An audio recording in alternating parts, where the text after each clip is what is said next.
Steve LaRose. Leading off for Auburn, playing shortstop, number 8, Gavin Capuso, shortstop. Batting second, the designated hitter, number 7, Fernando Espinal, DH. Batting third, the left fielder, number 19, Ryan Grundy, left field. Batting fourth, playing first base, number 32, Zach Bale, first base. Batting fifth, the extra hitter, number 13, Tyler Lejeune, extra hitter. Batting sixth and catching, number 12, Alfred Hote, catching. Batting seventh, the third baseman, number 39, Adam Sullivan, third base.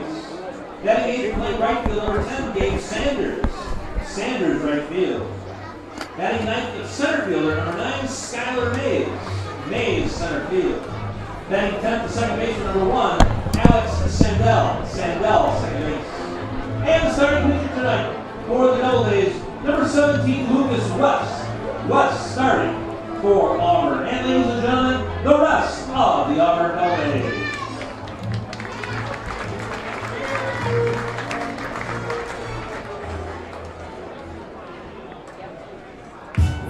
All right, fans, it's time to introduce to you a man who loves baseball, beer, and your Batavia Muckdogs. He's your in-stand host for tonight's game. Let's hear it for Big Bubba Dog! How we doing tonight?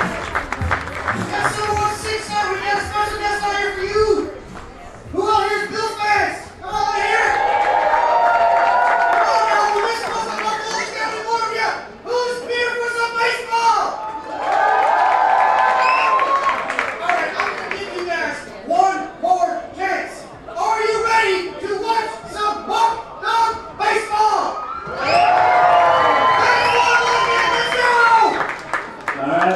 Big Bubba Dog, we know how much he loves Batavia Downs Casino. Our thanks to them for sponsoring tonight's game.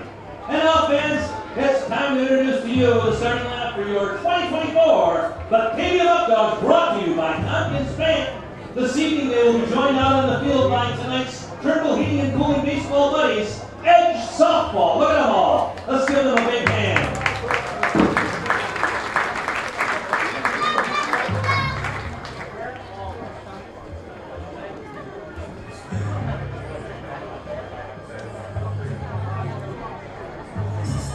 Your Muckdogs are managed by Joey Skip Martinez. Assistants, Colette Cox, Grant Bickham, and Tyler Castro. Your Muckdog Club's manager is Eric Hosecki. And the bat boy, Max Watterson. The Muckdog's pitcher team trainer is provided by Rochester Regional Health. As this is 716 night and Bill's Mafia night. Here's the starting lineup for your Batavia Muckdogs, leading off playing shortstop from St. Thomas University, number 14, Lucas Lopez. Then second pitching from the 1, college number 47, Cooper Robbins. Then third from George Mason, the third baseman number 1, Jake Butler. Designated hitter from SUNY Cortland, number 27, James Bolton. Batting fifth, the left fielder from Keystone College, number 7, Sean Mendez. Batting sixth, the extra hitter from Cerro Coastal Community College, number 31, Justin Austin.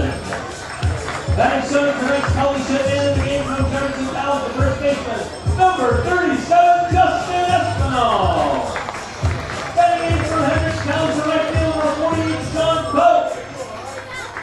Batting ninth from Southern Wesleyan College, the center fielder, number 3, Travis Hammond. Batting 10 from Albert State College, the second baseman, number 0, Caleb Walker. And starting tonight for your Batavia Muckdogs from Niagara University, number 11, Gage Wheaton. Wheaton starting for your Batavia Muckdogs. And ladies and gentlemen, the rest of your Batavia Muckdogs.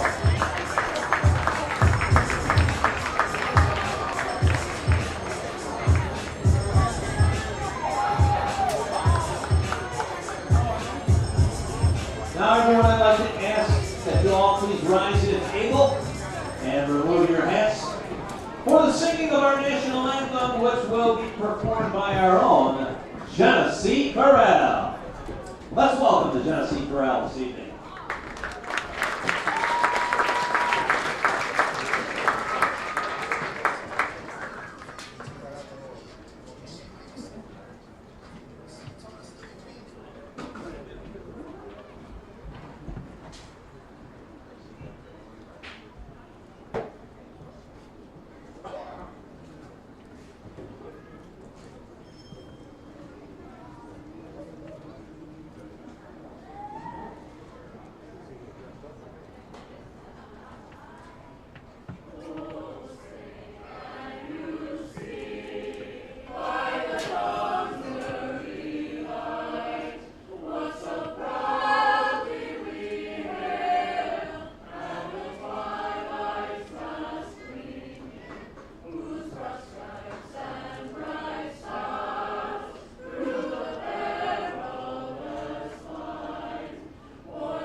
Thanks, tonight we will have 3 ceremonial first pitches.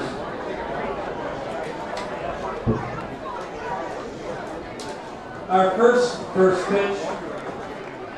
Tonight we welcome the Genesee and Wyoming Fire Associations gathering this evening for their summer picnic under the third base tent. This year the members are especially remembering and honoring their late colleague Jim Wujik, who passed away suddenly in April at the young age of 48.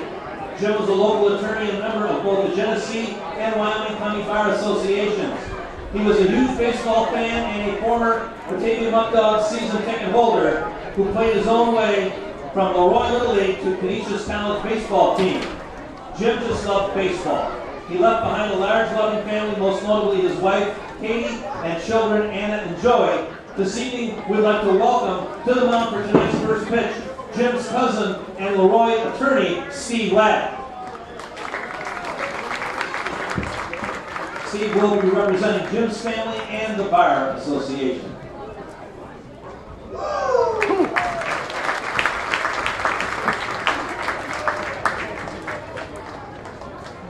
Fans, our second first pitch of the night will be by Chairman Dennis Bassett.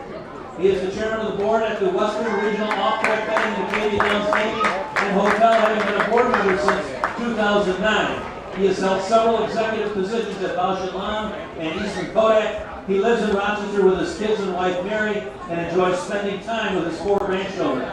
Dennis was also a former pitcher in college in Texas. Let's hear it for Dennis Bassett.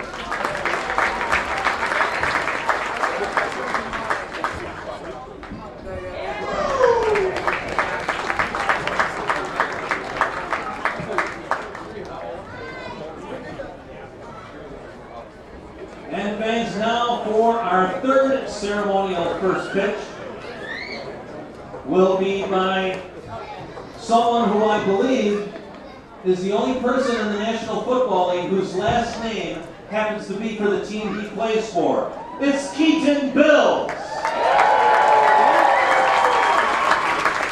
Keaton played football at the University of Utah for the past 5 years, and this will be his rookie season for the Bills. He has been married to his wife Sydney for 4 years, and they have a 1-year-old son named Jensen. Please give Keaton a warm Batavia Muckdog welcome as he throws out our first pitch.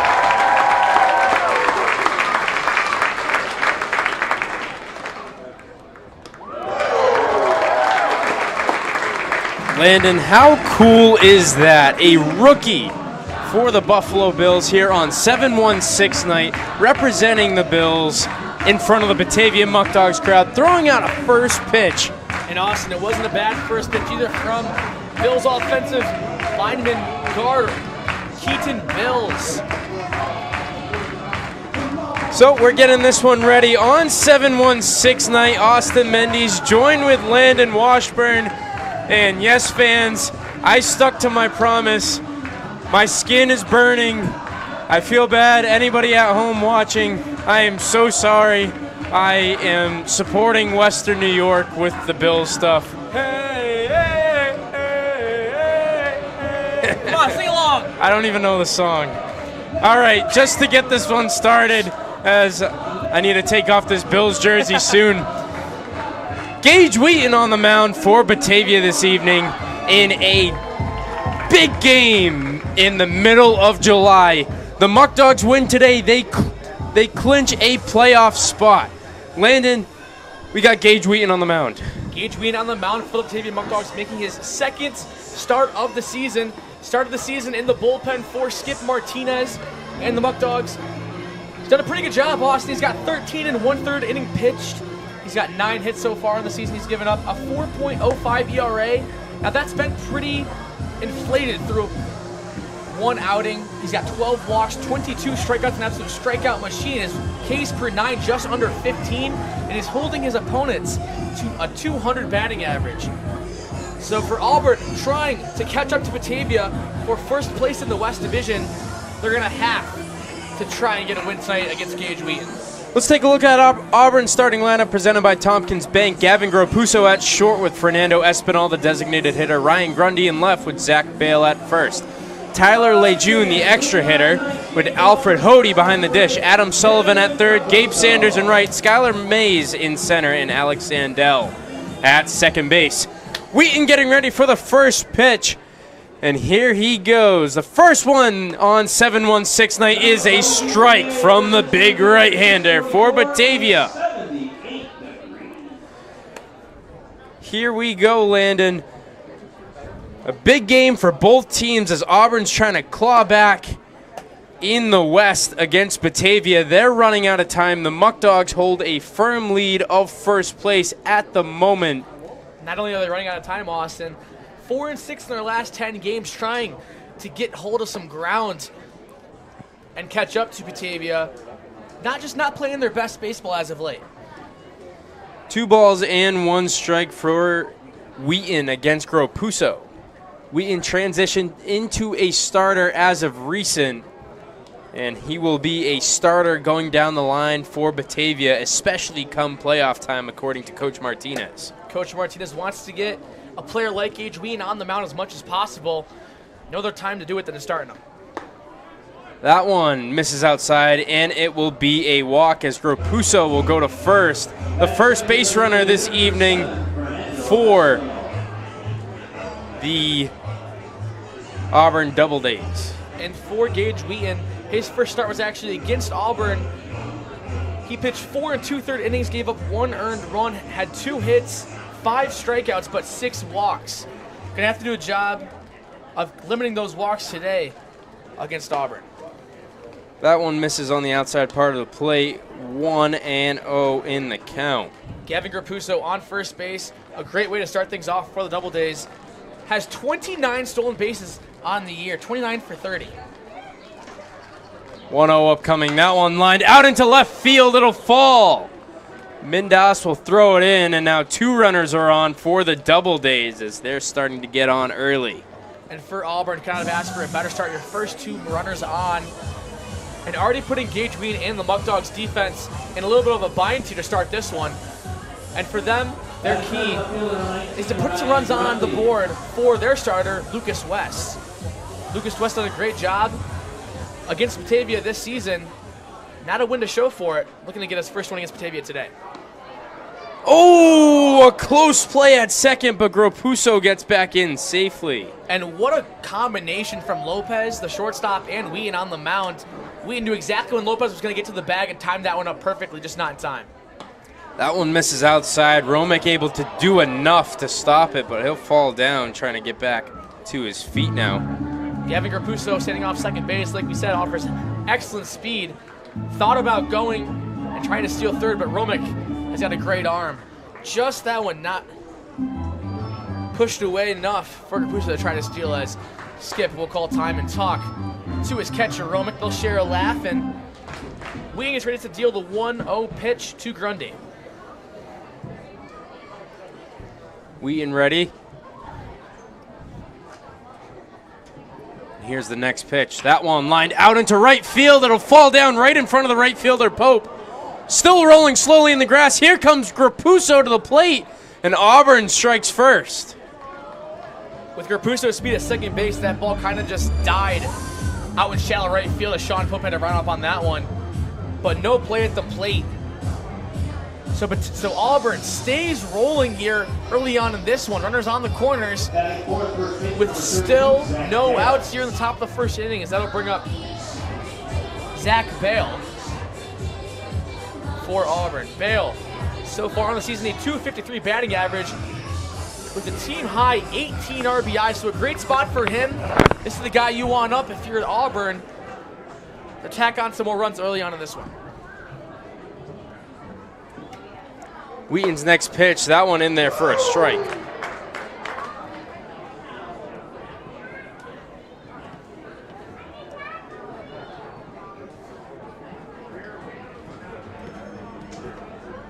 Oh, 1 upcoming from Wheaton. That one bounces in the dirt and misses low and outside.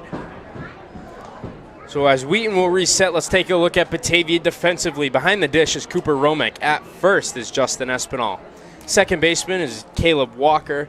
Lucas Lopez at short with Butler at the hot corner. Mindas, Hammond, and Pope left to right in the outfield. That next one is fouled off. Grundy still sitting at base there. Hit and run was on for Auburn. Grundy 5 for 6 on the season with stolen bags. Not the greatest speed, but he's got some burners when he chooses to put them on. Wheaton resetting, runners at the corners, no outs. Here's the next pitch. That one misses low and outside. And Austin, you mentioned Batavia's defensive lineup. It'll be Justin Espinal at first base for the Muckdogs. He's had some time playing third, as Butler was out with an injury, and he's done a great job at third base. That one grounded over to Lopez. He'll pick it up, flip over to Walker, back to first, bouncing in, not in time. A run will score on the fielder's choice. So Zach Bale reaches on the fielder's choice. That's the first out for the Muckdogs. And Auburn gets another run to come across. They now take a 2-0 lead in this one. And the Muckdogs, they've been hot offensively as of recent, but Lucas West, a formidable opponent on the mound, as that one's lined over to Walker. Double play! And the Muckdogs will get out of the inning. And that's exactly what Gage Wheaton was hoping for. A line drive to Walker, drops to a knee, feels it cleanly, and a light toss to Espinal. And Bale had no shot at getting back, and that'll get out of the inning for the Muckdogs. 2 runs on 2 hits on 15 pitches for Auburn. And with that being said, as we transition to the bottom of the first, let's take a look at the Muckdogs starting lineup presented by Tompkins Bank. Lucas Lopez is the shortstop with Cooper Romick, oh my lord, batting second. Jake Butler, the third hitter, with James Bolton, the designated hitter, batting cleanup. Sean Mindas, and then Justin Austin, the extra hitter. Justin Espinal, and then Sean Pope, Travis Hammond, and Caleb Walker. Landon, an interesting change in the lineup this evening. Travis Hammond, not the last batter. Travis Hammond normally batting in that 10th spot when Lucas Lopez is in the lineup. Almost serves as 2 leadoff men, with Hammond at batting 10th and Lopez batting off. But Caleb Walker, 6th on the team in batting average. He's done a great job for Joey Skip Martinez this season. We'll see if that pays off. So Lucas West, the left-handed pitcher, will be the starter this evening for Auburn. West from His hometown is Auburn, New York. 6'1" freshman from Monroe Community College. What can you tell me about him statistically? Lucas West so far, he has a 2-1 record with the Doubledays this season, a 1.89 ERA. He started 6 games for the Doubledays. He's got 38 innings pitched, 28 strikeouts, 10 walks, and given up 21 hits. And for Lucas West, for the Muckdogs, this is the guy you do not want to see. So far, Lucas West in 2 games versus Batavia, 14 1/3 innings, only gave up 8 hits, 2 earned runs, 2 walks, and the big number, 16 strikeouts against this Muckdogs lineup. Batavia having their hands full today, already in a 2-0 hole as they give up 2 runs in the top of the first. And for Batavia, they hold a 3-1-1 record versus the Doubledays this season. They've outscored them 28-10.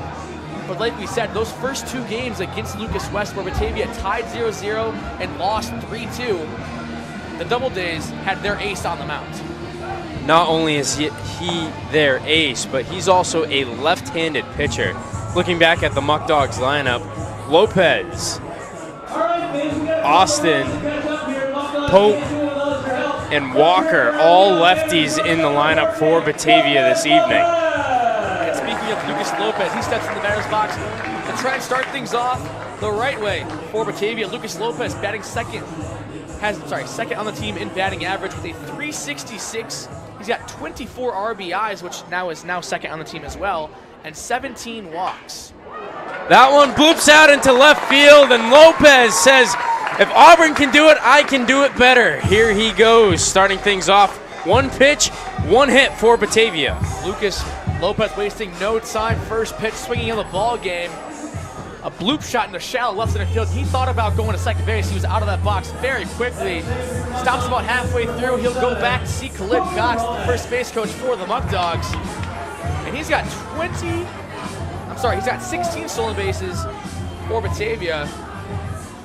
And they want to get him across in the bottom of the first. West, not somebody that gives up too many runs, as that one's fouled off. So one thing Coach Martinez is good at is manufacturing those runs. Coach Martinez does a terrific job of when he gets runners on, they score. That one fouled off down the line, so Romick down 0-2 in the count. He plays the small ball extremely well. And with Lopez, leadoff man on, we'll see if they put him in action early on in this one at Dwyer Stadium.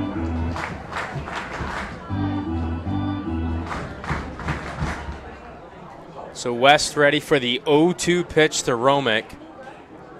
Lopez, a step lead off of first, slide step from West. That one's fouled off again as he stays alive. So you talked about Lucas West, how he doesn't allow a whole lot of runs. Before his last outing against Elmira, he got roughed up a little bit. 3 2/3, 4 earned runs, 5 walks, only 2 strikeouts. But before that outing against Elmira, only 4 earned runs in his first 5 starts. So West getting ready. Lifts his leg this time, and the pitch. That one inside on Romick for ball 1. No. So as Hody gets a new ball from the home plate umpire, taking a look at the West standings, the Muckdogs in first place in the West at 26-5. Auburn 8 games behind at 18-13. That's why this is a big one, Austin. Auburn, if they have any shot at catching up to Batavia for the 1 seed in the West Division, they play them twice this week. They got to look for 2 W's. Romick goes down swinging there. That'll bring up Jake Butler to the plate. So Lucas West records his first strikeout. That'll bring up, like you said, Austin, Jake Butler. He's having a very good season for the Muckdogs. A 257 batting average, 23 RBIs, and 19 walks so far on the summer. He also leads the team with 9 doubles. That one misses low from West.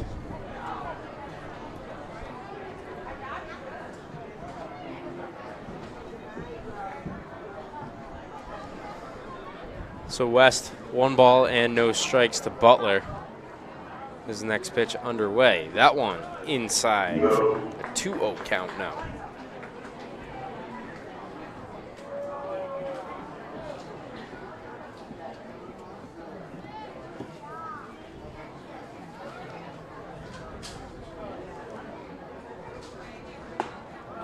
That one misses barely, so now 3 balls and no strikes to the Batavia third baseman. So more on Lucas West and his earned runs before the last outing versus Elmira. 33 1/3 innings pitched, 4 earned runs. There's the first strike to Butler, so now a hitter's count at 3-1.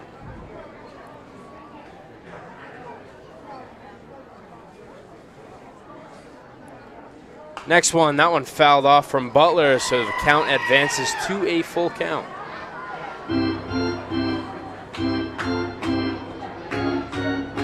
Butler sees the ball very well. He is second on the team in walks with 19. He's also third on the team in hit by pitches with 9. Next pitch upcoming from West. That one misses low and he walks him. So now 2 runners are on for tonight's designated hitter, James Bolton. James Bolton, a .412 batting average with the Muckdogs, leads the team. 19 RBIs, 9 walks on the season. And this is a big spot for him. He can put one in play. Lucas Lopez, great speed at second base. Butler, very good speed of his own at first. Can put both runners in motion and try to cut into this Auburn lead. West, the first pitch upcoming. That one misses low and inside on Bolton.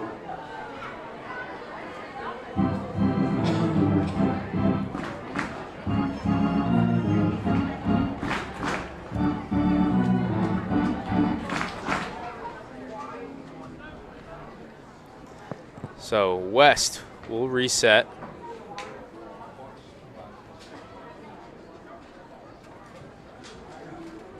Next pitch swung on and missed by Bolton. The count even at 1. Bolton way behind on that fastball. Wishing he had that one back. Bolton offers excellent pop at the bat. Next pitch upcoming. That one low and inside. So 2 balls and 1 strike with 1 out and 2 runners on for Batavia.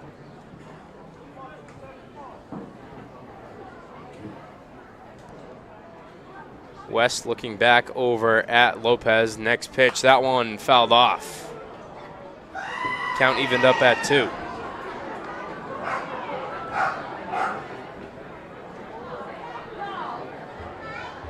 Bolton in the last 10 games has recorded 16 hits for Batavia, looking to keep that hot streak alive here early on in this one. 2 balls, 2 strikes. That one missing outside. Count is full. And Landon in a 2-strike count. You got to take anything that's close. That one maybe a little too close to call. He sees it way better than I do. I know I'm swinging at that one is this pickoff move to get Lopez at second base goes past the second baseman, Sandell. It'll be Mays who gets that one in center field, but no advancement from Lopez or Butler. Lopez at second base and Butler at first. Here we go, the payoff pitch upcoming from West. That one, check swing. He didn't go, and now the bases are loaded for Sean Mindas. So Bolton, despite getting down early, a productive at bat, and it'll walk. The base is loaded. And a big spot here for Sean Mindas. 4th on the team at batting average with a .310. He's at 11 RBI, 16 walks, and 5 doubles and 1 triple on the year for the Muckdogs.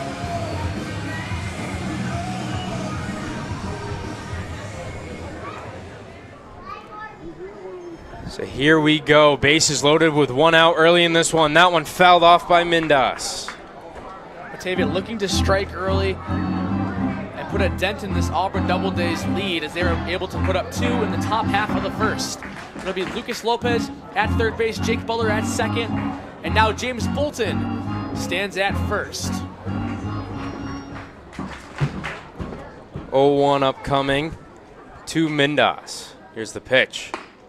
That one misses outside. Count evened up at 1.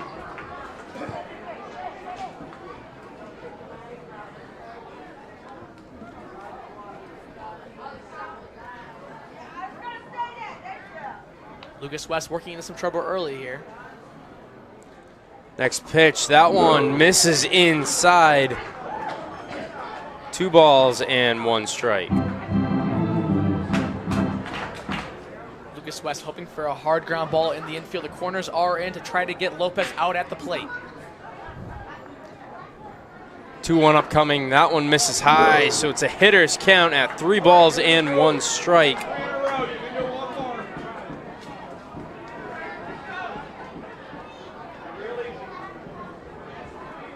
Mendas looking for a pitch to hit if given the opportunity as he stands in the batter's box. That one popped up by Mindas and fouled off. Mindas just under that fastball looking to even that swing out and send one in the gap. Butler, excellent speed at second base. Bolton, the freight train, stands at first. And although Bolton doesn't look like he's got wheels, when he gets moving, he gets moving. It's hard to stop that boy. And I don't know why I said boy. Man. Hard to stop that man. Here we go, West, the full count pitch. That one popped up again. Going over there is Bale. Not enough. That one bounces off the dugout. Mother Nature helping Mindas there as the wind carried that one just out of play as Zach Bale was ready to get that one.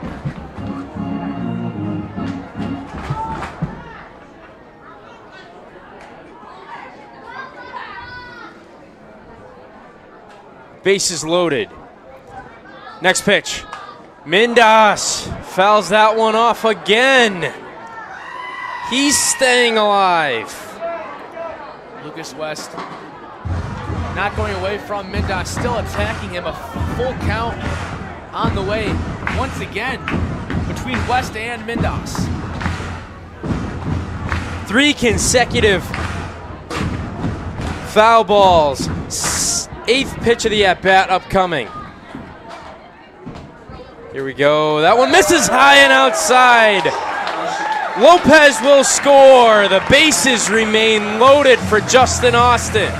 Mindas, a great at-bat there and a well-deserving RBI walk as he'll jog down to first base. And Justin Austin now stepping in the lefty-lefty matchup between West and Austin. Austin looking to carry over his 2-hit night in Game 2 of the doubleheader just on Sunday versus the Newark Pilots. 2 hits, 2 singles, 2 RBIs, and a hit by pitch. And Austin talking to Justin Austin before the game, he said we need to keep the same exact lineup because he had a 2-hit night, and it's one of his superstitions. Want the same lineup, want the same spot in the batting order. He's ready for it today. That one misses low and outside.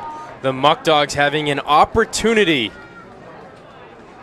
to take the lead here. The bases are loaded. Butler 90 feet away. That next pitch is high. 2 balls and no strikes.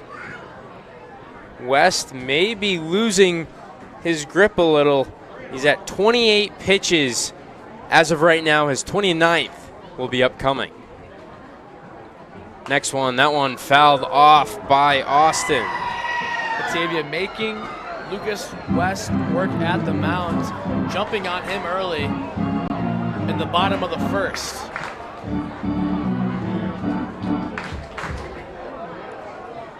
Next pitch upcoming from West, that's fouled off.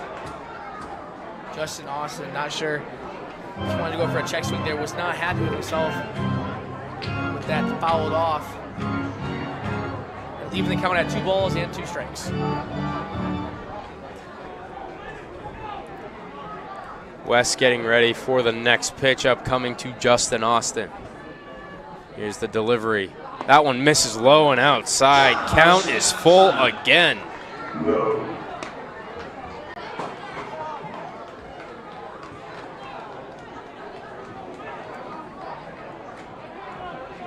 Justin Austin looking to add on to his 11 RBI summer so far for Batavia, and a big spot to do so now. Next pitch, that one grounded foul, and a bare-hand snag by Coach Cox at first.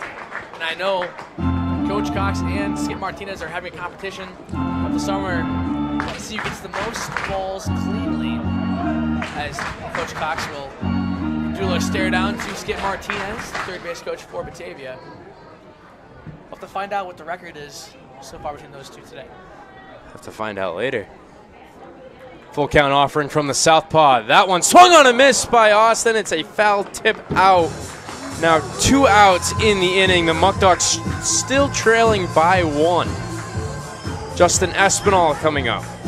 So Justin Austin and Justin Espinal sharing a few words about Lucas West and his delivery and his pitch sequence. Batavia already has scored 1 run here in the bottom of the first inning. The bases are still loaded. Not looking to squander this opportunity now. 1 ball and no strikes.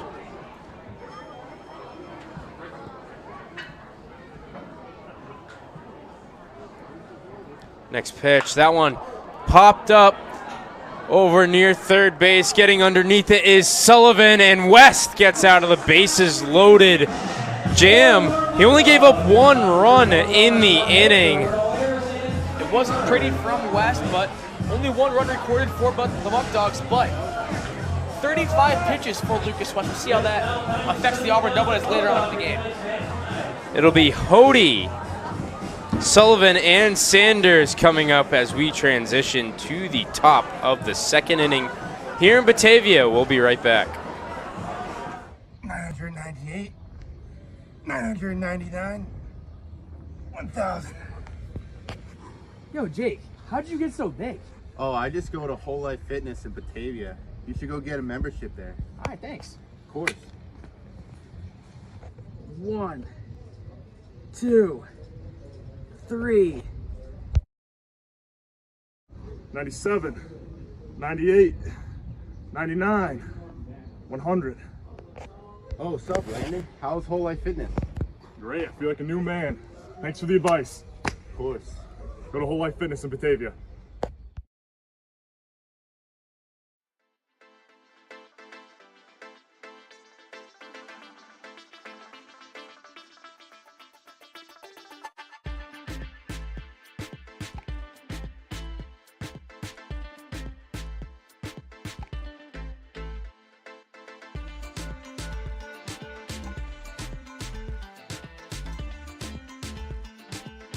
Fans, welcome back to Batavia, and the MLB draft is going on currently. I think it actually finished. Yeah.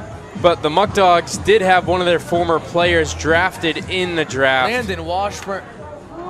Yeah, you wish. We'll take a look who that was after this first pitch from Wheaton to Hody. That one swung on and missed for strike 1. So that player that was drafted, and this will be a new series called Muckdogs in the Pros. It's Nolan Sparks from the University of Rochester. He went to the Cardinals in the 13th round of the MLB draft. Hody for the Doubledays looking for his second hit of the season. 1 for 18 on the year for Auburn. 0-2 upcoming. That one misses high.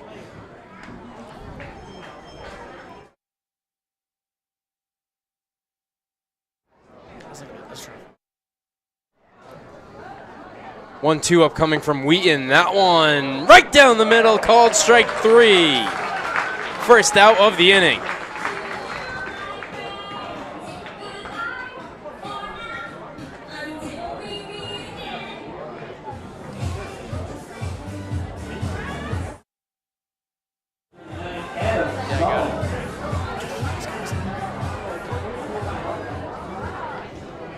Next batter is Adam Sullivan. That one on the edge of the plate. painting the corners now is Gage Wheaton. Wheaton's starting to settle down in this one, and they're going to need him to do some damage against Auburn. Count evened up at 1. He's got some work to do. Auburn took a 2-1 lead after the first frame. But Batavia, no stranger to being down before. 1-1. Swung on and missed. 1 ball and 2 strikes. Sullivan for the Doubledays this season, a .250 batting average with 5 RBIs and 8 walks. He'll be playing third base today for Auburn. 1-2. Swung on and missed again. Back-to-back Ks for Gage Wheaton. And Gage Wheaton, we mentioned starting to find his rhythm, now striking out 2 Doubledays batters in a row. And Austin just showcasing why we call him a strikeout machine.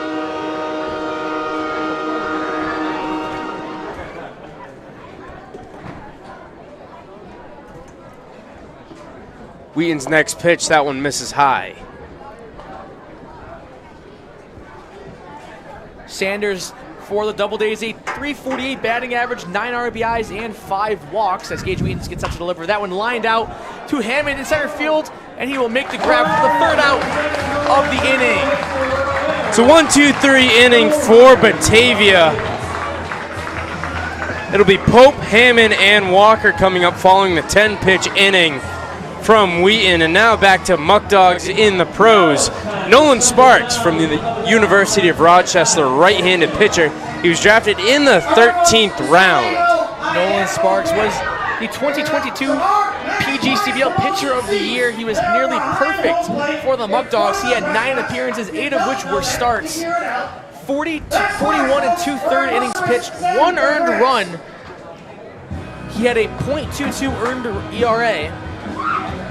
He was the first pitcher with a sub-1 ERA since 2016 in the PGCBL. So fans, we're going to start that new series going forward, and we'll have more players coming up. It will be like a Muckdog in the Pro showcase every game. So with that being said, we'll take a break.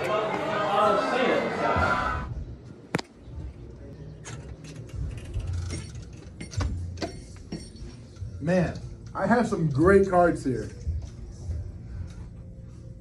Well, you better have the house. That's what I got, baby. Go Dogs! God. Why are you guys gambling here? Because we got nowhere else to go. Batavia Downs is right down the road. I heard they have horse racing.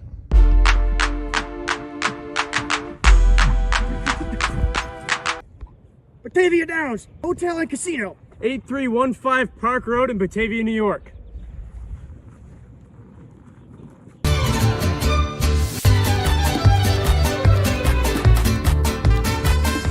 Ladies and gentlemen, welcome back. Your Batavia Muckdogs trail by 1 here. In the bottom of the second.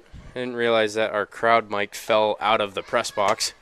So apologies if the first couple innings were loud. That one is swung on and missed by Pope.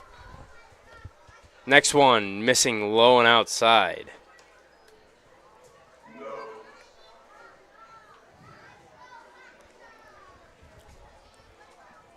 One ball and 1 strike. That one lined out into right field by Sean Pope for a base hit.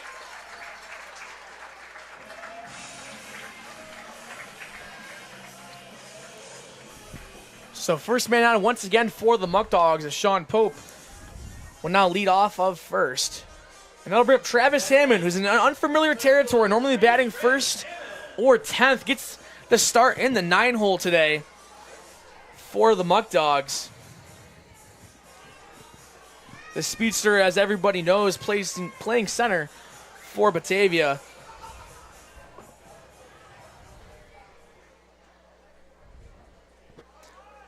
Hammond lays down the bunt, but that one is fouled off.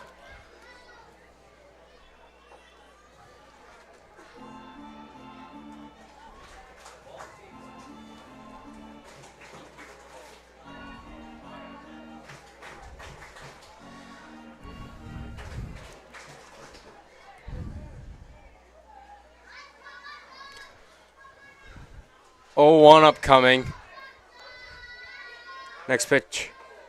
That one misses low. So we just got word that the fastballs to end the inning from Gage Wheaton hit 98 and 99 on the radar gun. Gage Wheaton, an absolute flamethrower on the mound.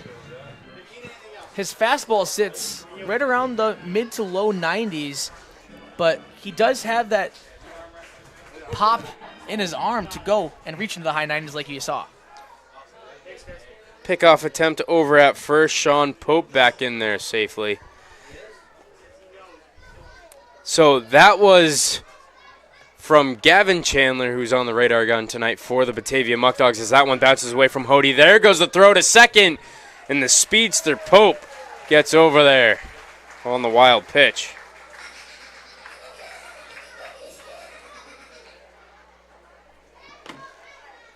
Count evened up at 2.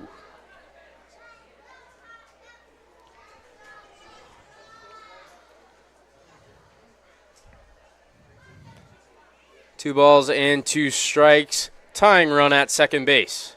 Here's the pitch. That one up the middle by Hammond, being waved around as Pope. He'll go to the plate. The throw from Mays. Not in time, and we are tied at Dwyer. That one right back up the middle. And Hammond gets the RBI single as Sean Pope scores from second to tie the game for Batavia. And just like that, Auburn's 2-0 lead is in shambles. It's now a 0-0 ball game, hypothetically, for Batavia, and this is exactly what they're known for. They get behind. They're not behind for long.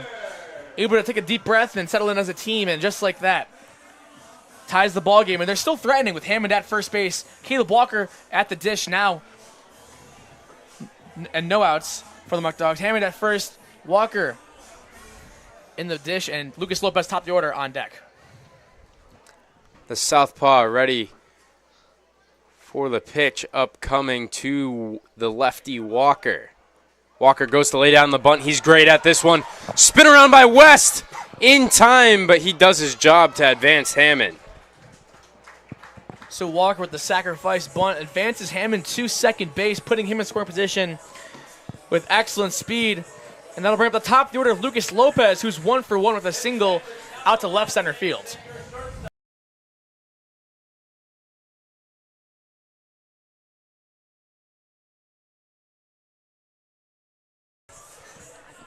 So a runner on second, back to the top of the lineup. Another lefty up against West. A Lucas matchup, if you will. That one misses high.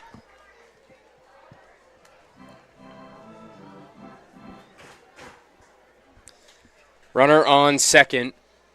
Lopez has a single in this one. Next pitch. That one into center field. Hammond being waved around. Lopez, another single. Hammond to the plate. The Muckdogs have the lead in the bottom of the second. Lucas Lopez gets his second hit of the day, staying hot at Hammond. With those wheels, no play at the plate, as it'll be cut off by Zach Bale. And the Muckdogs now take the lead. And they're still not done, as one of the leaders on this team, Cooper Romick, now steps in the batter's box. He's 0 for 1 with a single, looking for his first hit of the evening. So West, he's almost at 50 pitches through an inning and a third, Landon. That one to Romick is fouled off. The first 2 outings, West against the Muckdogs did a great job of neutralizing the explosive Batavia Muckdogs lineup. Today, Batavia getting the best of Lucas West, and they're winning this battle early on. Next pitch upcoming. That one bounces at the knees of Romick. Lopez in trouble. A throw from Hody into center field. And Hody did everything right. Scooped the ball cleanly. Lucas Lopez thought that went past him. Hody gets it, walks out in front of the plate, stares down Lopez as he was caught in no man's land between first and second.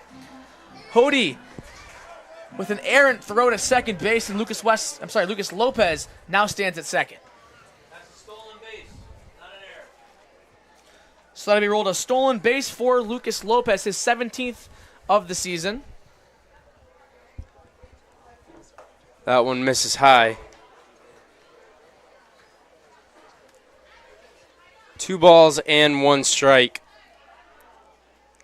Romick has another runner in scoring position. The Muckdogs looking to do more damage here. West, his next pitch upcoming. That one misses high and outside. 3 balls and 1 strike to the Batavia backstop.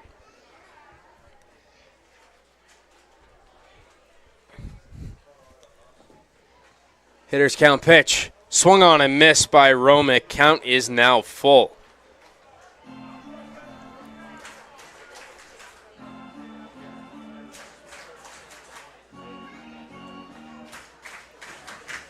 So the southpaw resetting with 1 out. He's over 50 pitches now through an inning and a third. Full count delivery. That one fouled off by Romick as he stays alive.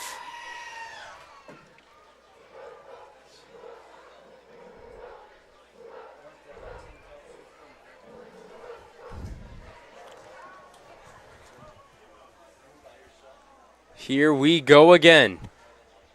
Full count from West. Into center field, but it'll be caught by the center fielder, Mays, for the next out of the inning.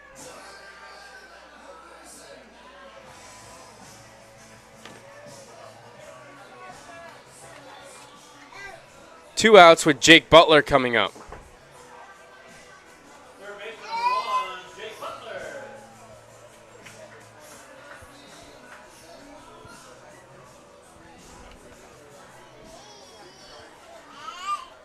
West getting ready, no movement in Auburn's bullpen. Here's the pitch to Butler, out to center field. Mays getting back on it. He'll make an over-the-shoulder grab for the final out of the inning, but Batavia takes the lead here. 2 runs on 3 hits, 19 pitches from West. It'll be Mays Sandal until we go back to the top of the lineup in Gropuso. When we come back, fans, stick around. This one is going to be a good one. All right, folks, I'm here with Chris. He is our guest and past Bills player. Yo, Eric and Jason, where'd y'all get this car at? Pellegrino, Where's that at? Batavia. The best auto dealership in Western New York.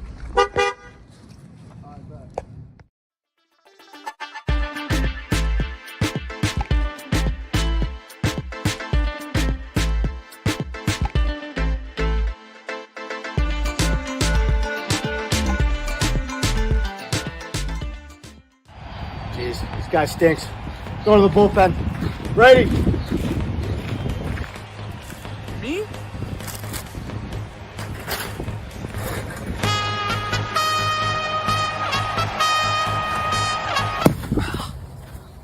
Ow. Thanks to these Muckdogs jerseys, which you can buy now, I'm still fresh and still clean.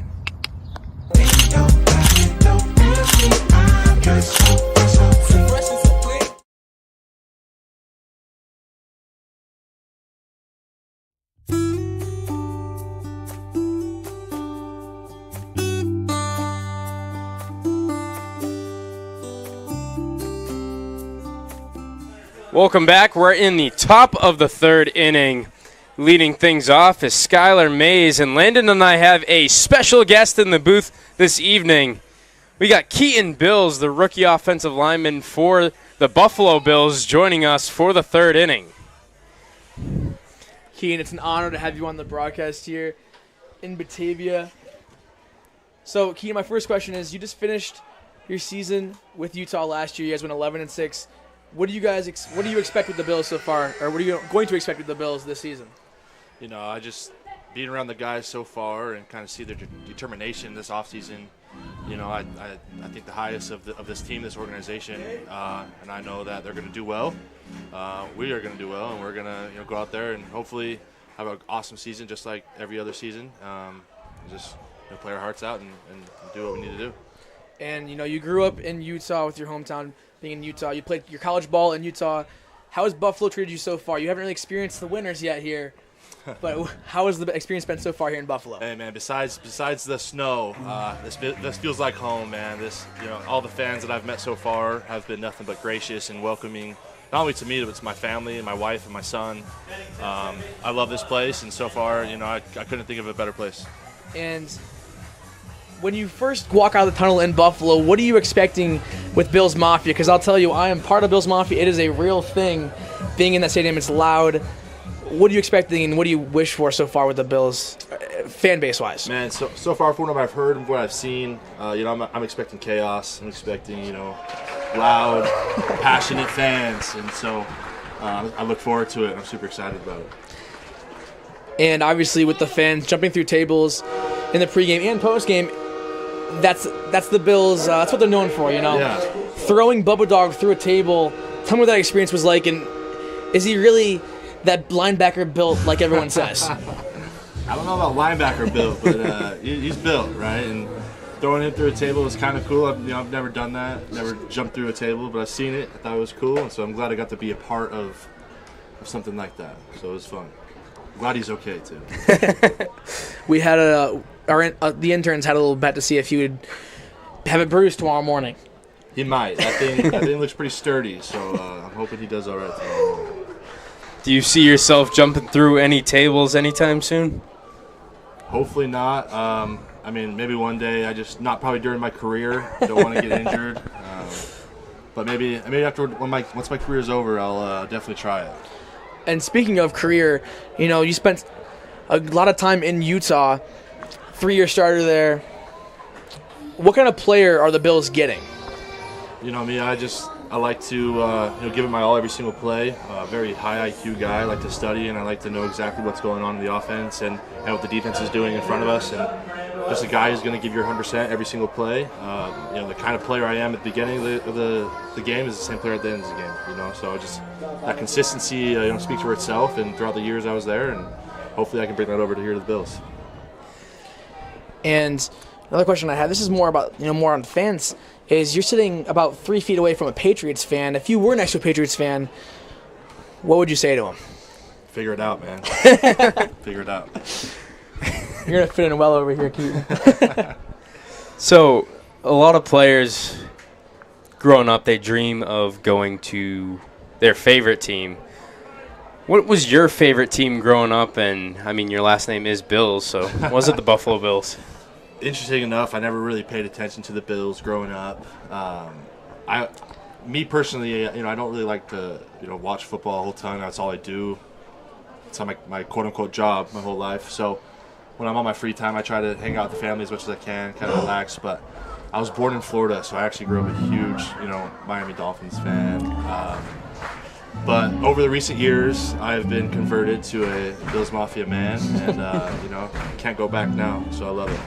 My grandpa's a Dolphins fan, so we've been going to Bills Dolphins games for forever. And last year, given the opportunity to go to Hard Rock in January to watch the Bills clinch, after no one thought they could do it. So this year, hopefully, we're never in that hole where everyone's like, "No, we're never going to clinch."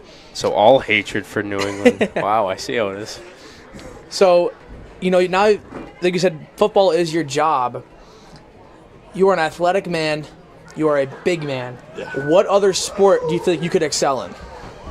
Honestly, baseball. I grew up in a baseball family my whole life. Been dragged to a ton of stadiums over the country and been to a lot of practices watching my older brothers, and I played baseball in high school. I feel like if I kind of stuck with it and kind of gave it some effort, I could have been pretty good. But pretty early on, football was clearly my best sport, so I kind of gave football most of my attention. Wild throw from Lucas Lopez. That'll score the tying run. Keaton, what position were you for baseball? So I was pitcher and third base. And how fast are you throwing when you were a pitcher in high school? Oh man, I don't even remember. I knew I threw decently hard. I had zero control over the ball. I think I hit more batters than I could count. But that was kind of part of the thing, put a little fear in the batter. Do you feel like, these guys all on the field right now are college athletes, college ball. Do you think you could strike these guys out or hang with these guys? No, man. These guys are are perfecting their craft. You know, they're doing this their whole life. There's no way I could go out there and even try to compete with them. You know, it'd be fun to try, but I know some of them that would love to try. I'm not going to lie. I know talking to Nate Ruth before the game, he says, hey, am I getting an AB against Kean? He's also a pitcher, so I think that'd be a good matchup. Hey, I would try it. If he was down for it, maybe one day we can go for it. That one misses low and outside. So the hot talk in the football world at the moment is the new NCAA 25 coming out. Yeah. Early access came out yesterday. Some of us paid the standard access, so we'll get it on Friday. But would you have liked to seen yourself in the game playing for Utah? Man, I was a little sad when I found out they were going to be making the college football, and I was a little frustrated. That was my last year, you know. But no, I think it's a really cool opportunity for those guys who are still in it. Super excited for them. But I get to be in the next Madden, so that'd be even cooler. So. And will you be playing the college football game?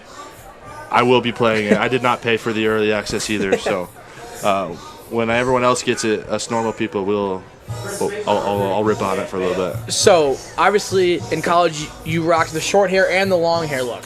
I did. I've rocked the long hair. I've rocked the comb over. I've rocked the mullet. Right now I got the short fade going, so kind of rocked a few different hairstyles. In the game, what would be your hairstyle of choice? Probably my long hair. I love the flow out of the back of the helmet. There's nothing better than that. I think it looks awesome. But can we be expecting that in the NFL, the long hair look? In the near future. Does your wife like the long hair look? She does like the long hair. She's actually she is the one who cuts my hair. She's really awesome at it. So every hairstyle I've gotten is because of her. She's the master of the art. But yeah, definitely, I do want to grow my hair back out. I had my long hair for about 4, maybe 5 years, so it was time for a change, but maybe near in the near future, I'll grow it back out. And you joining the Buffalo Bills, obviously there's a lot of talent on that roster. Who are you most excited to play with? Man, it's just fun even seeing those guys out on the field or even walking through the halls, man. Everything they do is precise. There's dedication, there's discipline, and there's passion and everything. And so, excited to play with every single one. I'm excited to see how, everyone competes during training camp. But I can't really pick out one single guy, but I'm excited to play with every single one of them to see how I can compete within the team. And playing with them, but you're also be going against them as, training camp's coming along, the grind of the summer at St. John Fisher University. Who's excited to play against on the defensive line? Obviously some big names, Ed Oliver, Gregory Stowe, Von Miller. Who are you excited to play against the most too?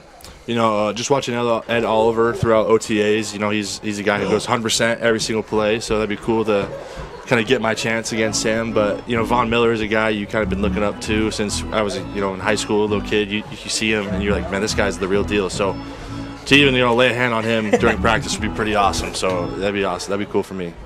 And when Von Miller was drafted back in 2019, I actually got to meet Ed Oliver. Oh, very cool. So this was little me and Ed Oliver. That's awesome. That's sweet, man. Very cool. So I got to meet Ed Oliver. Got to meet you today. And your guys are still taller than me. Makes sense. I kind of stopped growing after junior year of high school. Full count pitch, swung on and missed for strike 3. It'll be Bolton, Mindas, and Austin. Stick around. We'll have more football-related questions upcoming for Keaton Bills following this quick break.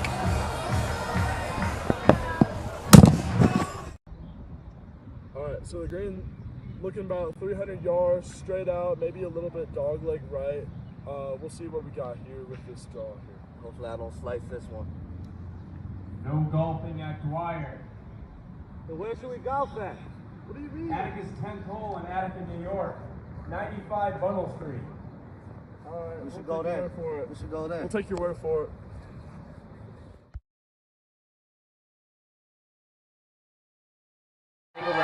Welcome back. We got Luke George poking out in the corner right over Landon's head. We're back here with Keaton Bills. So, Keaton, we were talking a little football at the end of the top of the third. Landon asked you, who are you most excited for, and who's this joining you up here? This is my son, Jensen. He seemed pretty interested, so I thought I'd bring him on. So, Landon asked you, who are you most excited to go against on your own team? We'll switch gears there. who are you most excited to go against on opposing teams? Wow, that's a great question. No more Aaron Donald in the league. So yeah, dude. When I heard about him retiring, it was a lot of weight lifted off my shoulders. Felt relieved about that. But watching film, watching them play Chris Jones, his abilities, his strength is insane. So it'd be really cool to kind of compete against him and kind of see where you stand. Cause, he's one of the big times. So it'd be really awesome. And of course, you mentioned Chris Jones. You'll have plenty of big-time moments against him throughout your career due to the Chiefs. They just keep getting there, and hopefully for you it'll be in Buffalo having the weather on your side when Kansas City comes to town. They came to town this past year. Unfortunately, didn't go in the Bills' favor, but with you on their side, I think they'll be all right. Hopefully, that'd be awesome. It'd be a really cool opportunity. So myself, I'm a Bills fan. I've watched football for years. A question I always have is the college game and the NFL game, even though they're the same sport, it's so vastly different. What can you take away from college to help you? I guess. What can you take away from college to help you prepare for the NFL? And what do you think is the most challenging part of the NFL is going to be different than college? Yeah, I think from college you just take that discipline, the work ethic. I spent 5 years in the University of Utah, learning how to, be a football player, learning how to be a professional. The coaches there are amazing, and they help you kind of hone in on your craft and be the best you can be. So I hope I can bring that, discipline and hard work here to Buffalo. But the biggest thing here is the mental aspect of the game. A lot of people just think, as long as you're big and you're strong, you can play well and you'll do great. It's a very mentally challenging game. There's a game within the game, especially the offensive defensive line. That battle between one another is huge. And so just being able to fully understand the game of football here in the NFL is a huge advantage. And so I hope to be able to do that, here in the near future. So sticking with college football, your past season, your senior day, you went up against Colorado, Coach Prime, Shedeur Sanders, Travis Hunter. What was it like having that type of competition? Of course, Coach Prime playing in the National Football League for a number of seasons. So just kind of talk about your senior day and your overall meeting with Colorado. Man, that was awesome. It was a great day. It was fun to compete against Colorado on the senior day. It was a huge turnout. A lot of my family and close friends were there, so it meant a lot to me. And just to go against them, they've had a lot of maybe some controversy in the media, but they're athletes and they're players just like us, and it was awesome to kind of be in that environment in front of them, and so it was cool to compete against them, and excited to see what they do in the future. Other than that, it was great. It was a good time. And obviously playing at Utah for your senior day and Colorado, most of your senior day, it's a very memorable experience. What other memories have football brought to you personally? Man, so many. I mean, I moved to Utah when I was about 12 years old, and that's when I started playing football when I was 12. And so I didn't really have a lot of friends, at the beginning of my time in Utah, but playing football is what helped me kind of get those friends. And so it means a lot to me. It means more than most. I feel like it's a sense of home to me. It's an opportunity it's part of me. It's part of my life, and so I love it. And one of the best memories I have is at University of Utah playing against USC. We're down. Man, we're down. We drive down the field. It's a packed house. There we go. Okay. We drive down the field, and there's a packed house, and we go for the 2-point conversion. We get it, and it's just the crowd goes crazy. It was the loudest I've ever heard the Rice Eccles Stadium. It was amazing, man. It was one of the best memories. It's just ingrained in my head. We won 2 back-to-back Pac-12 championships, and so it's amazing, dude. It's awesome. There's a lot of great memories. So, in your junior year, you went up against Penn State in the Rose Bowl. Mm-hmm. Just talk about that game and, of course, the Rose Bowl being one of the most iconic games in all of college football, as that one's driven out to right field by Austin. That'll be the final out of the inning. Unfortunately, we went to the Rose Bowl twice and lost both times, but there's no experience like the Rose Bowl. They call it the grandfather of them all, and And man, isn't it true? It's an amazing experience. There's so many people there, so many enthusiastic fans on both sides of the ball, and it was a great opportunity. You know, Penn State, they were great athletes, great competitors. We fell short, obviously, but I felt like we competed well against them. And you know, hopefully in the near future, if they ever play Penn State again, we get our opportunity to get some revenge. But it was an awesome opportunity. And one of my last questions is, you know, Austin and I were young. You're young too, but we're younger, still trying to find our path in our career in life. People always say that when you find a job that you love, it doesn't really feel like work. Obviously, football is your career.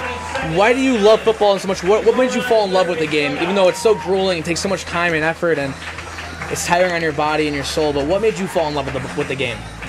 Man, the game is all about competition. I'm a big competitor my whole life. I've always been called too competitive, or I get very competitive about things, and so man, I've been playing football, like I said, since I was 12. It's just part of my life, and everything about it I love. I love the opportunity to compete, to be physical, and to be able to kind of excel in that is amazing. And so, like you said, I get to play a game for a living, and I love it. There's nothing better. Ladies and gentlemen, Keaton Bills, thank you, Keaton, for coming up in the booth with us this evening, and hopefully I see you out at Gillette Stadium, because I definitely probably won't be back out to Buffalo anytime soon. Good luck in your NFL career, and good luck on Sundays. You guys will be seeing him protecting Josh Allen. We'll be right back.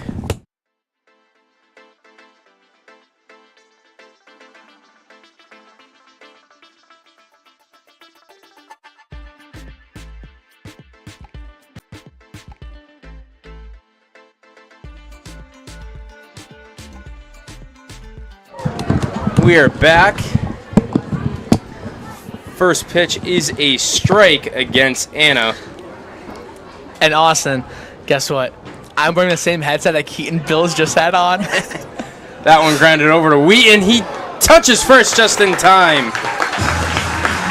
And Austin, I can't explain, you know, how much of an experience that is to have Keaton Bills with the Batavia Muckdogs organization. And when I came here over the summer, I didn't think I'd get to meet one of the Bills' rookies, but I guess it's just added on to the experience here at Batavia. As you know, I'm a diehard Bills fan. Wheaton, next pitch, that one in the strike zone. And I guess I got to ask this to you. What was it like having him up here? I mean, I've met Bills players before, but I've never been able to hold the conversation and actually get to learn and dig deep into his experience and his lives and stuff. So just being able to have that interaction, you know, and get to know and talk to him, it's something that I'm gonna be able to, you know, talk to my kids about. It's gonna be definitely a memorable experience for a long time. Something that's funny is that I've never been able to have a conversation with any of the Patriots players. I mean, I've talked to a decent people, especially at, you know, St. John Fisher. I've talked to Matt Hack when he was on the team for training camp. Sean McDermott I got to hold a conversation with. Ed Oliver I got to meet after he got drafted in 2019. Jordan Poyer before he joined the Dolphins this past year. I got to talk to Tre'Davious White before he got injured. Got to talk to him. So I've met a little bit, and that's just Bills players and how they're always so humble, talking to their fans and stuff, and have the opportunity at St. John Fisher University to go and watch training camp and get the interaction with the players. Something that the Bills really pride themselves in Bills Mafia. Full count upcoming. Next pitch, that one swung on and missed, and it's a strikeout for Gage Wheaton. And Austin, I think I'm doing something in the mid-4th, and I really have to go to the bathroom, so I'll be back. See you in the 5th. All right, I guess I'm unexpectedly rolling solo here. So it'll be Adam Sullivan against Gage Wheaton. Wheaton, 58 pitches so far, and he'll get ready for his 59th. That one right down the middle.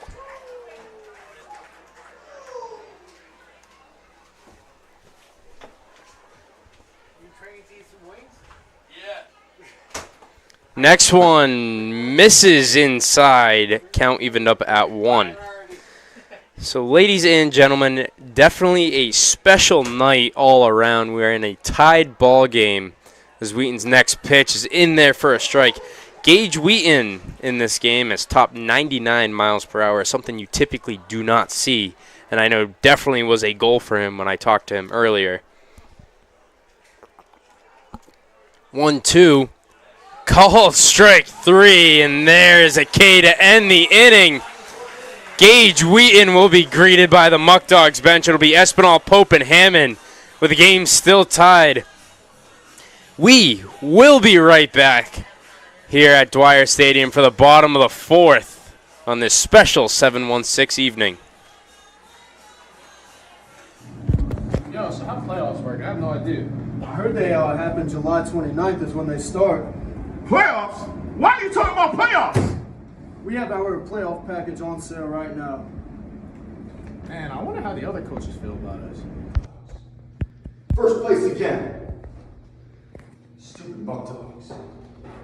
The Muckdogs are who we thought they were. That's why we took the field. And if you want to crown them, then crown them. But they are who we thought they were. And we let them off the hook. First place again.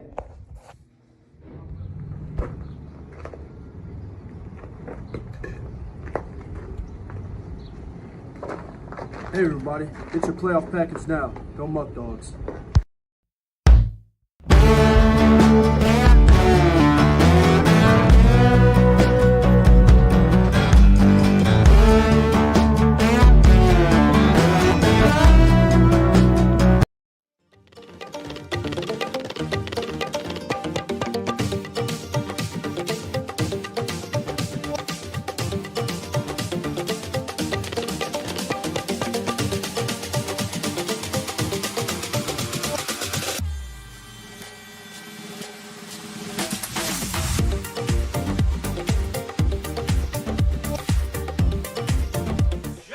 Welcome back. We are in the bottom of the 4th inning here at Dwyer Stadium. We are in a tied ball game. Lucas West still on the mound for the Auburn Doubledays. It's the Tully's hitman, Justin Espinal, up to the plate. First pitch from West. That one popped up and fouled off.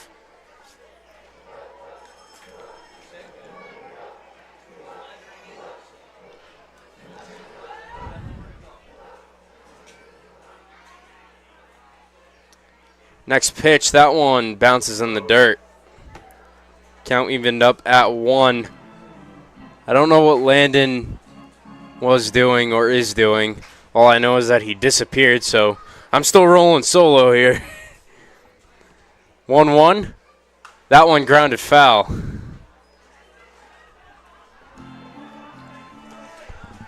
Big crowd here for the Muckdogs on 7-1-6 night. 1-2 upcoming. Slide step from West. That one grounded over to Sullivan. Picked up, thrown across the diamond, and there is the first out of the inning.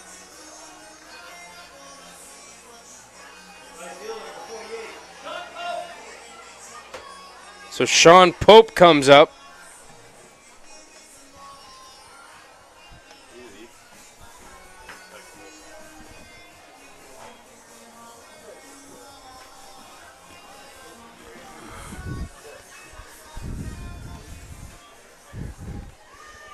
West getting ready for the first pitch to the lefty Pope. Here's the delivery. That one misses low. So this one, an exciting day all around. 3-3 tied ball game. 1 ball, now 1 strike.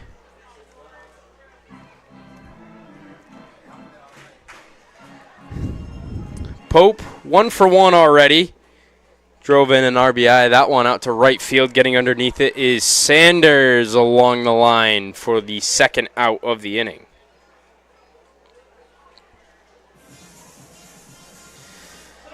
So that'll bring up Travis Hammond to the plate.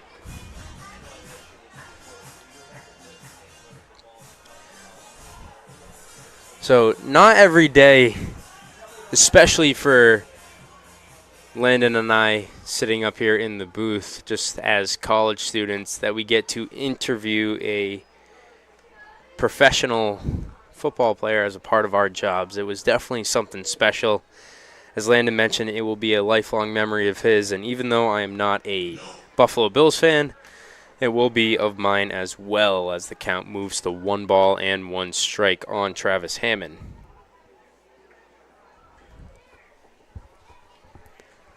West ready. Next pitch upcoming. That one down the right field line, and it will go foul. So I am looking at the live chat. Sean C. says, is Landon getting ready for a dance-off against Bubba Dog? I'm actually not sure. I didn't look at the script before the game like I normally do. Didn't have time to. 1-2 to Hammond. He chops at that one and fouls it off. It rained quite a bit here earlier today, so I was out doing the grounds crew with our groundskeeper, Larry Hale, helping get water off the field, pull the tarp, take off the tarp. But it's turned out to be a beautiful evening, as that one's popped up by Hammond out to right field. Sanders and Sandell converge on it, but Sanders will call off Sandell. So no runs on no hits for the Muckdogs in the inning. It's a 1-2-3 inning for West. We remain tied at 3 with Sanders, Mays, and Sandell coming up. And we will be right back for the top of the 5th.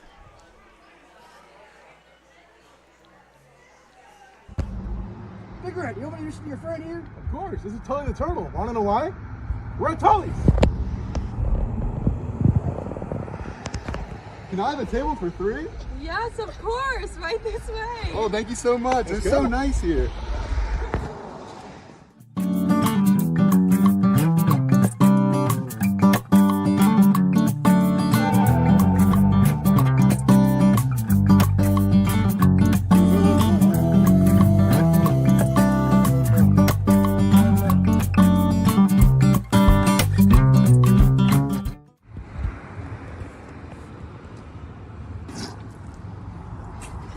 Come out to Tully's for great food and good times.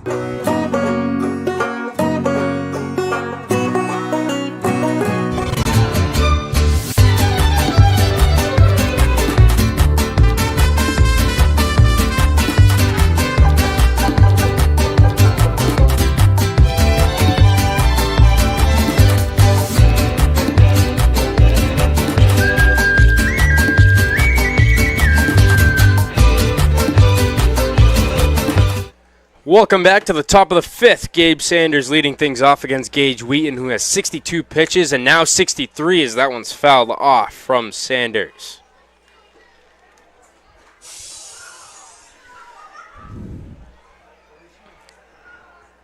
So you guys may have caught it. I was able to get a new commercial out as that one's grounded over to Wheaton. Throw to first, bouncing in right over the shoulder of Espinal. Rolling near the tarp. That one goes behind the tarp. Sanders will go over to second.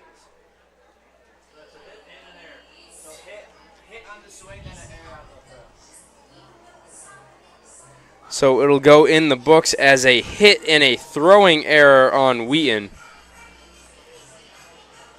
Putting a runner on second. That is the go-ahead run for Auburn, with Skylar Mays coming up to the plate.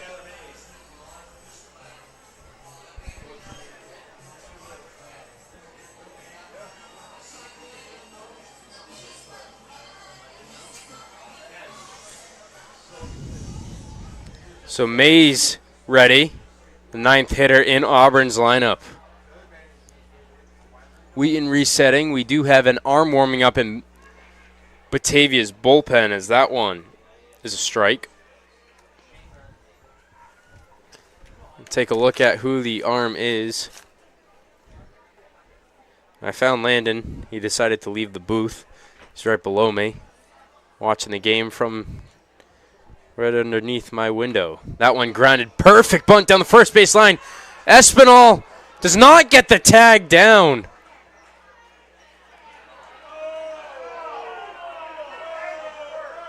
It'll be a bunt single. Coach Martinez will go out to have a word. At the moment, it is a bunt single.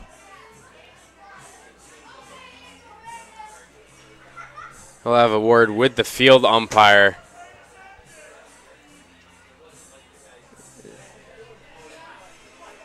So while that's going on, I'll take a look at who's warming up in the bullpen.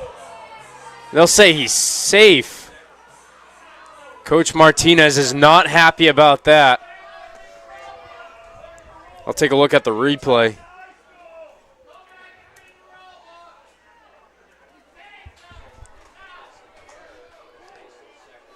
Eventually, I'll figure out how to play replays on the broadcast. He did not get the tag on.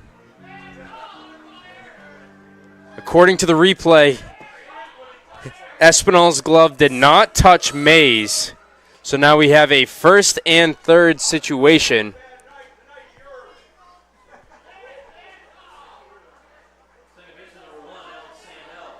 That is Garrett Beaver warming up in Batavia's bullpen. So Alex Sandell comes up to the plate. No outs here.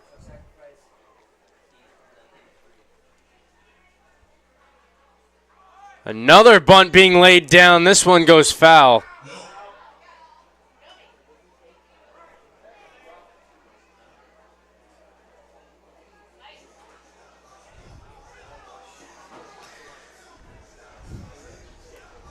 So now we have an 0-1 count.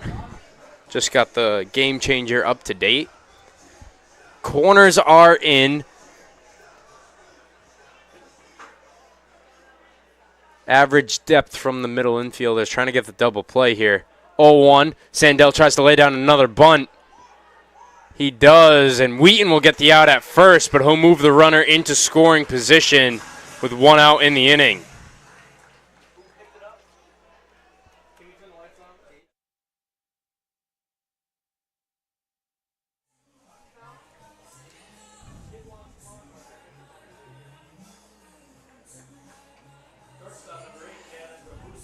So Gavin Gropuso will come up.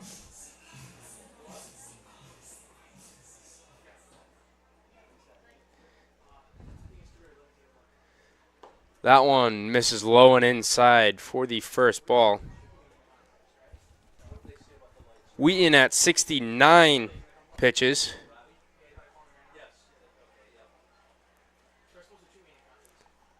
The 1-0 up coming from Wheaton with the infield in. That one lined hard down the right field line, but it'll hook foul. Count evened up at 1.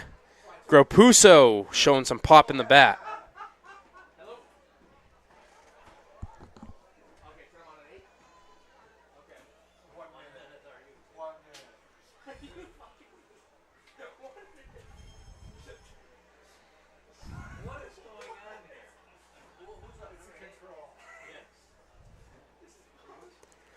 Count evened up at 1. Wheaton ready, the 1-1 delivery.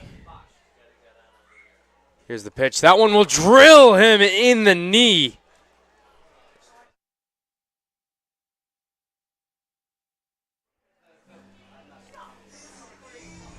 So now the bases are loaded.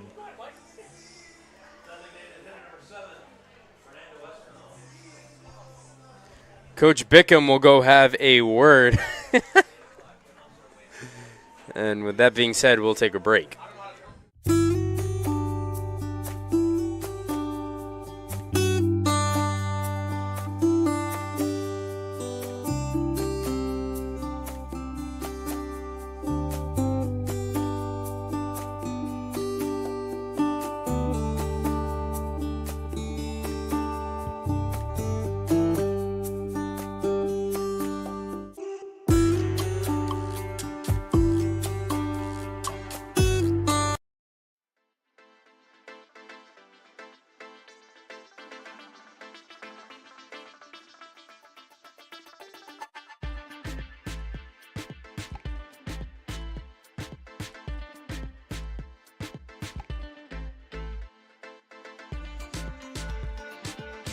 So we are here with the bases loaded.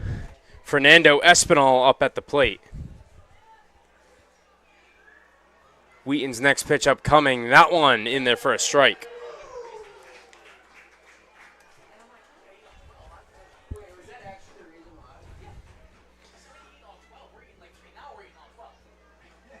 double play depth from the middle infielders on the infield grass. That one grounded over to Butler. He'll tag third. Thrown across the diamond. Not in time at first. So the run will score.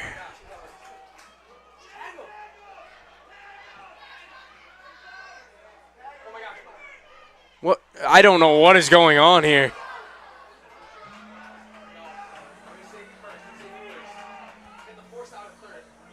We have Auburn players on the field ready to field.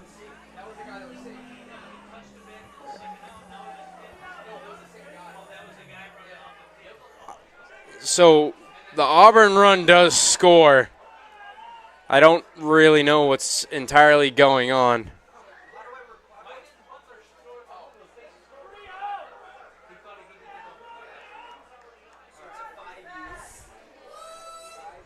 All right, so it's a fielder's choice to Butler.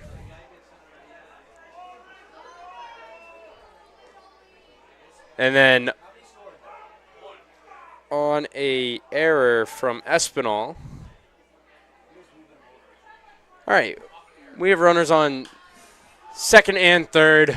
This one out to center field. Hammond makes the grab for the final out. What a weird way to have that run score, but Auburn scores a run on one run, one hit, 12 pitches. Walker, Lopez, and Romick coming up. The Muckdogs trail by one as we head to the bottom half of the inning. Wow, sorry for that one, folks. Not entirely sure what happened there, but we'll be right back.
Welcome back to the bottom of the fifth.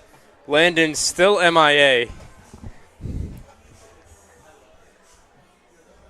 West getting ready for his 80th pitch. He'll face off against Walker. West first pitch. That one out to left field from Walker, but getting underneath it is Grundy for the first out of the inning. So one pitch, one out, bringing up Lopez, who's 2 for 2 on the evening. Gage Wheaton looks to be heading to the clubhouse, so that might be it for the right-hander.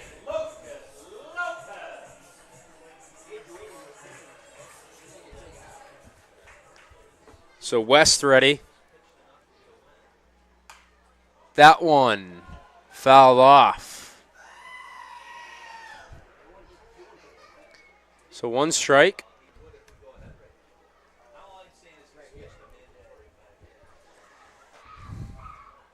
So West getting ready for the 0-1. Still nobody warming up, so they'll keep going with Lucas West. Next pitch to Lopez. That one misses low. Count evened up at 1. So 1 ball, 1 strike. The southpaw, his next pitch. That one misses low and outside. The curveball curving too much.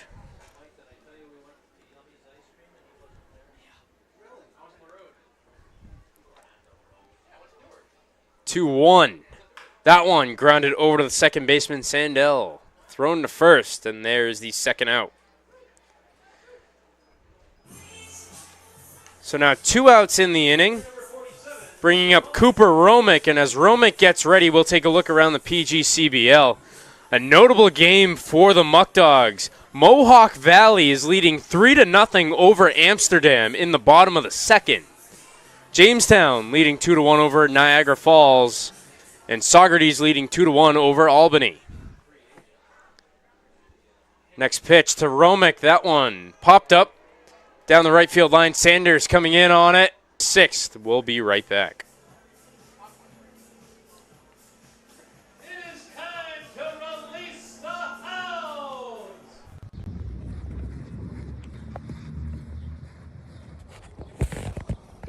Dude, I'm just not fast enough. I can't get that. Why don't you go grab a car from Pellegrino's Auto? Oh, that's a good idea. Pleasure doing business with you, sir. Here's the keys. Thank you for the great deal. Yes, Have a sir. great day. Thank you. You too.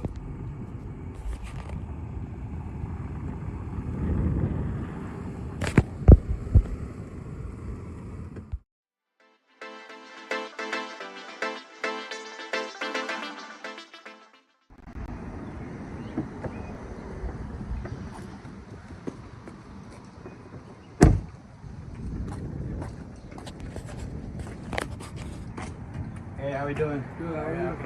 Can I get one federal admission ticket, please? Alright, so that's gonna be $9. Having a great season, man. Yeah. First place. First place. I love it. Muckdogs. There you go. Thank you, sir. If you would like tickets, call our number at 585-524-2260. Go Dogs.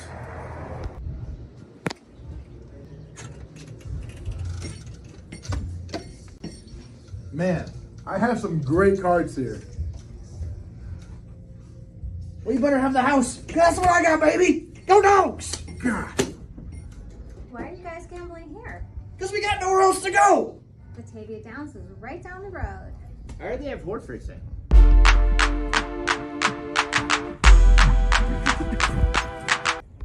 Batavia Downs, Hotel and Casino. 8315 Park Road in Batavia, New York.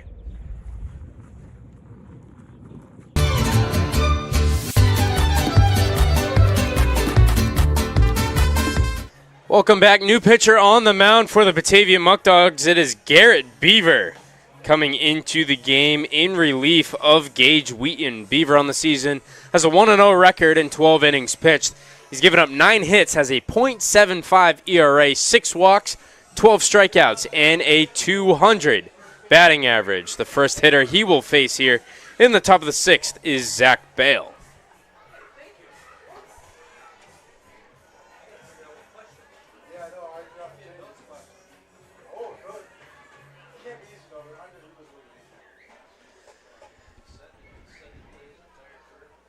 Beaver ready. Here's the pitch. That one grounded right back to Beaver, and he'll throw it over to Espinal for the first out of the inning. 1 pitch, 1 out.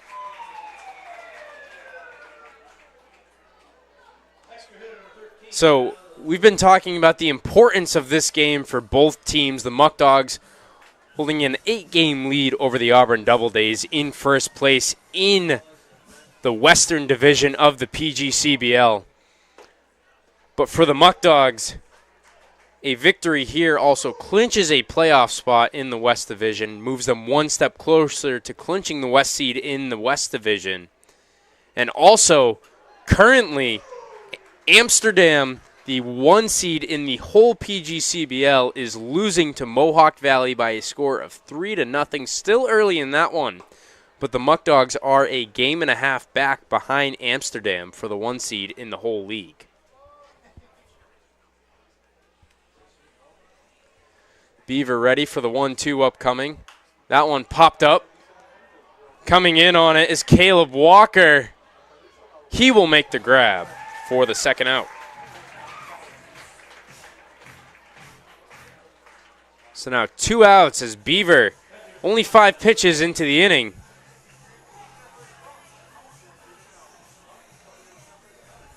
is set up to grind out some innings for the Muckdogs and try to give their offense some momentum.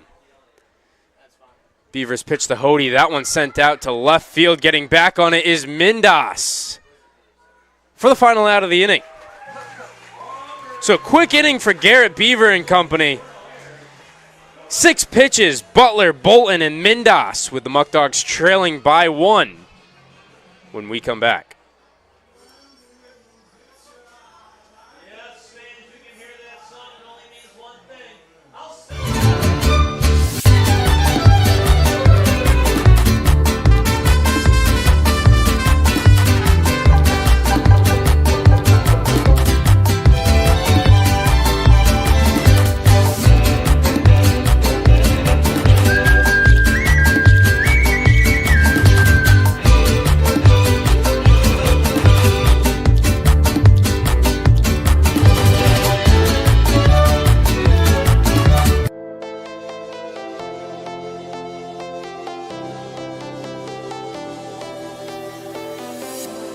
I was a lonely silhouette, needed somebody to show the way.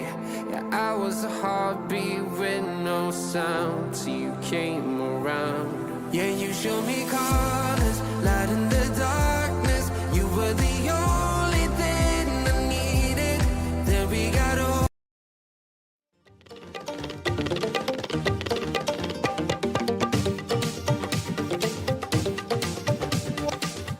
Lucas West Day is done. The Muckdogs have gotten out the ace for the Auburn Doubledays. Andrew Catrone coming into the game in a 4-3 ball game with Jake Butler in the heart of the lineup coming up. Andrew Catrone holds a 3-2 record so far this summer for the Auburn Doubledays. He has a 7.31 ERA. He's appeared in 8 games. 3 of those 8 games were starts. He's pitched 16 innings, has 12 strikeouts, 9 walks, and has given up 21 hits. So with Lucas West's day over, he is eligible for the win as the Auburn Doubledays lead 4-3 to start the bottom of the 6th inning as the Muckdogs look to take the lead against Andrew Catrone. So fans, I found Landon. I have no idea where he went, where he disappeared off to, but he's back. I'm back, everybody. I know you guys missed me. Austin's voice is a lot to handle. But you know, Austin, when I was gone, we gave up the lead. You know, so hopefully I'm the good luck charm, and Jake Butler can lead off Batavia strong here to start the bottom of the 6th inning.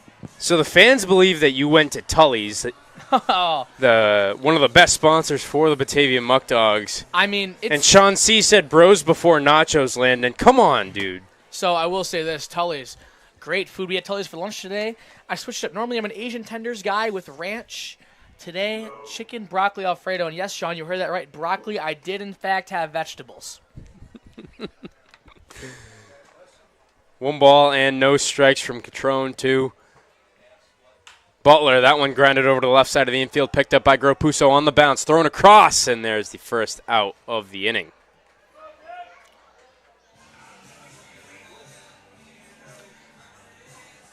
That brings up James Bolton. Bolton 0 for 1 on the day with the strike and a strikeout and a walk. Looking for his first hit of the evening and start things off for the Muckdogs.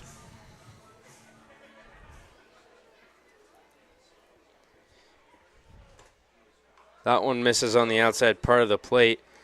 Looking across the PGCBL, Jamestown, keeping a close eye on them. They lead 4-1 over the Niagara Falls Americans in the top of the 5th. Next pitch, that one misses low. So the reason I bring up Jamestown is because the Muckdogs clinch a playoff spot with a win or a Jamestown loss today. And they're playing against each other. That one grounded over to Gropuso, and an error from the shortstop for Auburn. He thought it was going to be a routine play, but that puts Bolton on first. So not how Bolton thought he was going to get on, but he's still standing at first base, and that'll bring up the left fielder, Sean Mendas. Mendas 0 for 1 on the day with a walk. He flew out in a long fly out to the left fielder, Grundy. First pitch to Mendas from control, and that's over his head for ball 1. So fans, yesterday's game against Niagara Falls was canceled. will not be made up. Not going to be made up. Thought we'd play them one more time. We play them at home for a double header one more time. But we're not going to make that into a triple header. That game was supposed to be at Niagara Falls, so according to our owner, Robbie Nichols, that one's scratched. Sucks, because I thought I was going to make my debut there. That one popped up out to center field. Mays coming in on it. He comes all the way in for that grab. Mays calling off Sandell there in very shallow right center field, practically on the infield dirt. But Sandell listening and trusting his center fielder, Mays, was able to sprint in and corral that one to get Mindas back in the dugout. So Justin Austin comes up to the plate. Despite his 2-for-2 day on Sunday, he's 0-for-2 on the day looking for his first hit. That one in there for a strike, and I don't know if you can see that on the camera, but out in left center, it looks like somebody's throwing baseball bats over the Tompkins Bank sign. Of course, it won't happen now, but that one misses on the outside part of the plate. I think you're seeing things, Austin. I don't know. I could have sworn I saw what looked like a brown bat and a blue bat flying around. So 1-1 upcoming to Austin. That one fouled off.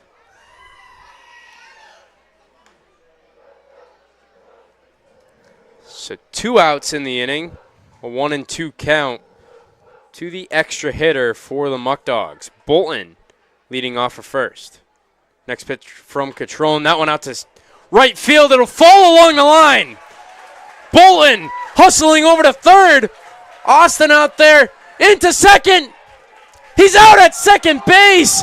Oh, he was on the bag, though. Did the umpire think he popped off the bag? The Muckdogs stand in disbelief. James Bolton stands at third base. Skip going to have a word with the umpire. He can't believe that call. Khalid Cox walks out of the field. He's going to have a word. Khalid Cox had a great view from the first base coach. Khalid telling Justin Austin to stay on the bag. Oh, wow. They must have thought he popped up, Austin. Coach Martinez not happy about that one. He had his hand down on the bag. The throw not nearly in time.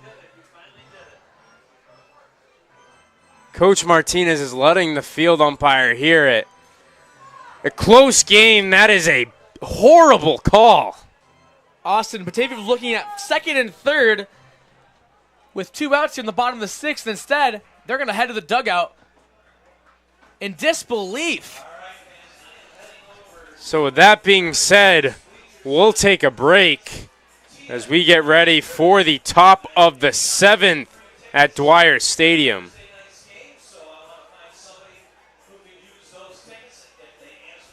$998, $999, $1,000. Yo, Jake, how'd you get so big? Oh, I just go to Whole Life Fitness in Batavia. You should go get a membership there. All right, thanks. Of course. 1, 2, 3. 97, 98, 99, 100. Oh, what's up, Landon? How's Whole Life Fitness? Great, I feel like a new man. Thanks for the advice. Landon, my elbow. Oh my gosh. We need to get you to Rochester Regional Health.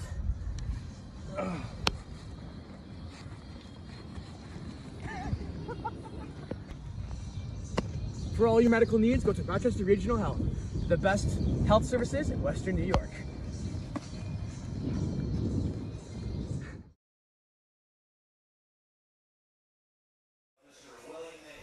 Welcome back to Dwyer Stadium, top of the 7th. Garrett Beaver still out there to face off against Adam Sullivan. We are in a 1-run ball game here as that one is in there for a strike. Things are getting intense. The first and second seeds in the West battling out here on July 16th Season winding down. Playoff implications coming into effect. And this is a big game for Auburn. Obviously, Batavia has some wiggle room when it comes to making the playoffs. And, of course, locking up that 1 seed. They've got some games to deal with, but Auburn, 7 games back, they got to start winning games and winning them quickly and hoping Batavia loses. Today could be a 2-for-1 for them. 1-2. That one misses outside to even things up at 2. So 2 balls and 2 strikes. Beaver ready and the pitch. That one fouled off.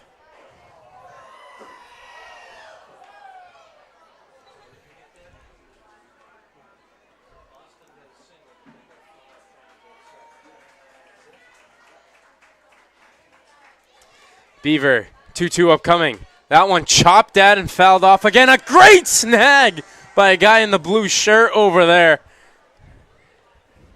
on the bleachers.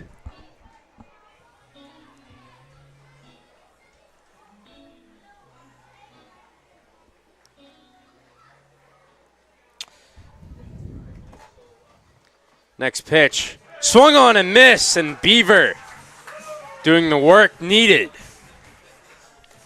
Beaver, one of the arms in the bullpen that Skip Martinez trusts in games like this. This is a must-win game for Batavia, trying to clinch that 1 seed. By Skip Martinez's goal, July 20th. Garrett Beaver's the guy that can go into a game, shut it down on offense, and eat some innings for Batavia. And a high-pressure situation coming down as we are in the top of the 7th inning. And Mr. High Pressure warming up in the bullpen for the Muckdogs. Just about to say, Austin, is Nate Ruth picked up by Beaver over to Espinal, and that one's in time to retire Sanders for the second out to start the 7th frame. Just about to say, Austin, Nate Ruth, the guy who strives under pressure, wants to be in pressure situations, warms up for Batavia.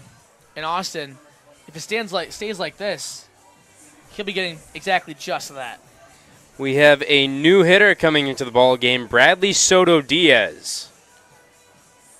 Coming up, a pinch hitter for Skylar Mays. Soto Diaz at 308 batting average with 4 RBIs and 8 walks. First pitch, that one fouled off from Soto Diaz. Espinal will give an attempt at it. It'll go too much. Espinal always showing the hustle, as Muckdog fans know. He's a guy that will get dirty if necessary. 0-1 from Beaver. That one misses low and outside. 1 ball and 1 strike.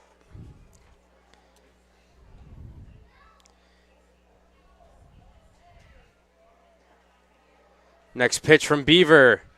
That one misses low and outside again. 2-1.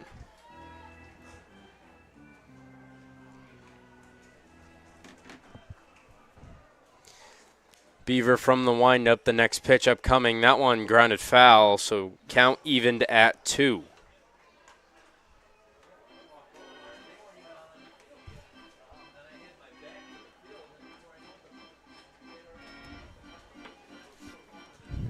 So 2 balls and 2 strikes. Beaver, next delivery, barely missing.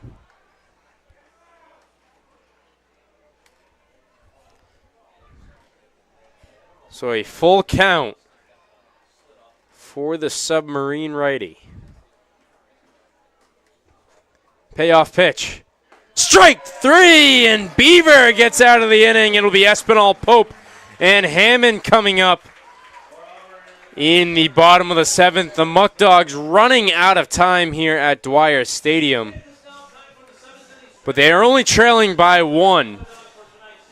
And Landon and I not hungry tonight, but if we were, we'd go to Ficarella Pizza. They've been serving Batavia for over 38 years and is the oldest family-run pizzeria in town. Call 585-343-5545. Has your child ever been tested for lead? The only way to know if your child has lead poisoning is to give them a test. All children should be tested at ages 1 and 2. Talk to your healthcare provider or the lead poisoning prevention staff from the Genesee County Health Department at 585-344-2580 about a blood lead test for your child today, or for more information on transportation to get them tested. Wellness on the go. WNGO offers mobile mental health support through Medicaid managed care plans across Niagara, Genesee, and Orleans counties. For more information or to make a referral, call us at 585-345-0448. Remember, Muckdogs fans, a Muckdogs game is a great way to entertain your group for the evening. You never know who you'll see out here at Dwyer Stadium. We ran into Keaton Bills tonight. Now we are able to offer fundraisers tailored to your group needs. For all group information, please contact the Muckdogs box office at 585-524-2260 to serve your package today. It'll be the Tully's Hitman, Justin Espinal, leading things off here in the bottom of the 7th. Catrone still on the mound for Auburn. And Austin, I love Tully's cheering for Justin Espinal, still hitless on the day 0-for-2. As he looks for his first base knock of the evening. First pitch from Catrone is called a strike. The 0-1 offering. That one lined out to center field, and there's the hit for the Tully's Hitman this evening. And Soto Diaz bobbles in center field, but not far enough away from him for Espinal to advance to second. So it'll be Justin Espinal with the leadoff single for the Batavia Muckdogs as they look to cut into this one-run Auburn Doubleday lead. Pinch runner coming in, TJ Morris. The Muckdogs are trailing by 1. TJ Morris is the game-tying run. Morris representing the game-tying run for the Muckdogs. TJ Morris tied for 5th on the team with 5 stolen bags so far for Batavia. He's 5 for 6. And he's got excellent speed over there at first base. Pope will go to lay down a bunt. He does. There goes Morris over to second, and Pope gets the job done. So Pope does an excellent job to sacrifice himself, takes one for the team, lays down a beautiful sacrifice bunt, and advances Morris in a scoring position for his center field teammate, Travis Hammonds. So Travis Hammond coming up to the plate. Hammond 1 for 2 on the day with a single and a fly out to the right fielder Sanders. Game-tying run on second. Hammond, the big task here to move over Morris. That one bounces away, so Morris will move to third. And just like that, Batavia has a runner at third base for Travis Hammond. We're now a fly out to the outfield can tie this game for Batavia. An intense meeting here between Hody and Catrone. Runner 90 feet away, that is the tying run. Hammond, he's able to square it up. Infield is in to cut Morris down at the plate. Hammond gets the signs from Coach Martinez. 1 out here in the bottom of the 7th. Coach LaRose will now call time and go have a word.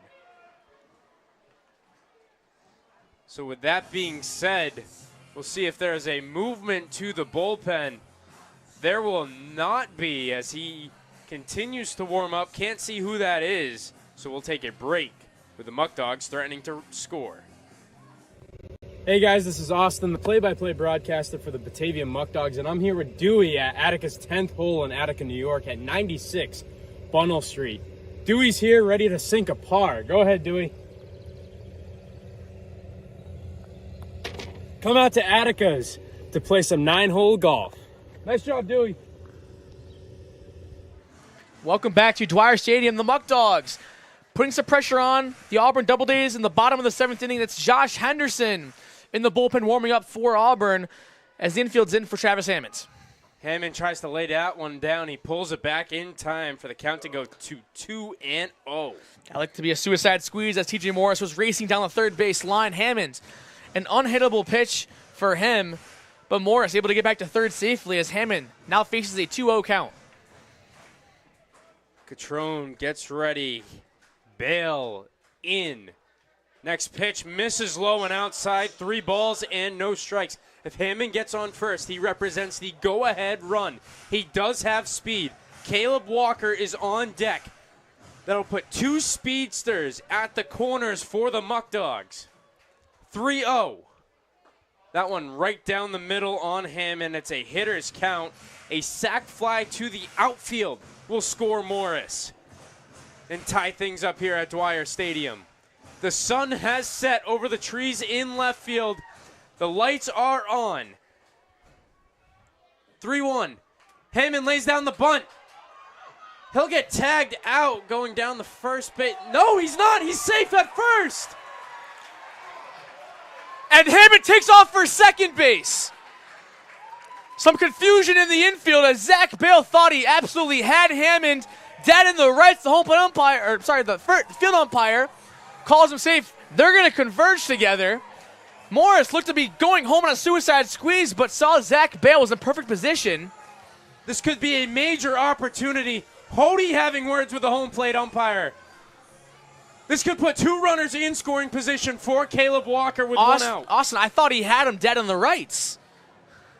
He is safe. He moves over to second base. Coach LaRose not happy about that one. It looks like Bale did not get the tag down in time. We're going to have to watch that one back, Austin. Hody had a word for the field umpire. They're sending Hammond back to first. Whoa. Coach Martinez is not happy now. No, there was no field umpire saying that he called time.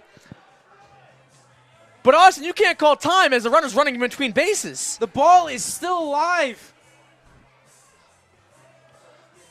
This could be a major play in this one. It is late landing in this one. And the craziness keeps occurring as they are going to send him back, and Skip is furious once again with the field umpire. Hammond's being sent back to first. Coach Martinez is still having words. Hammond now goes to talk to the home plate umpire. Excuse me, Coach Martinez. And Austin, I'm pretty neutral in games, but I think Skip's right on this one. You can't call time when he's running in between bases. We try to stay as neutral as possible, Landon, for both teams. And I don't know the rule. Coach LaRose now waving to the pen.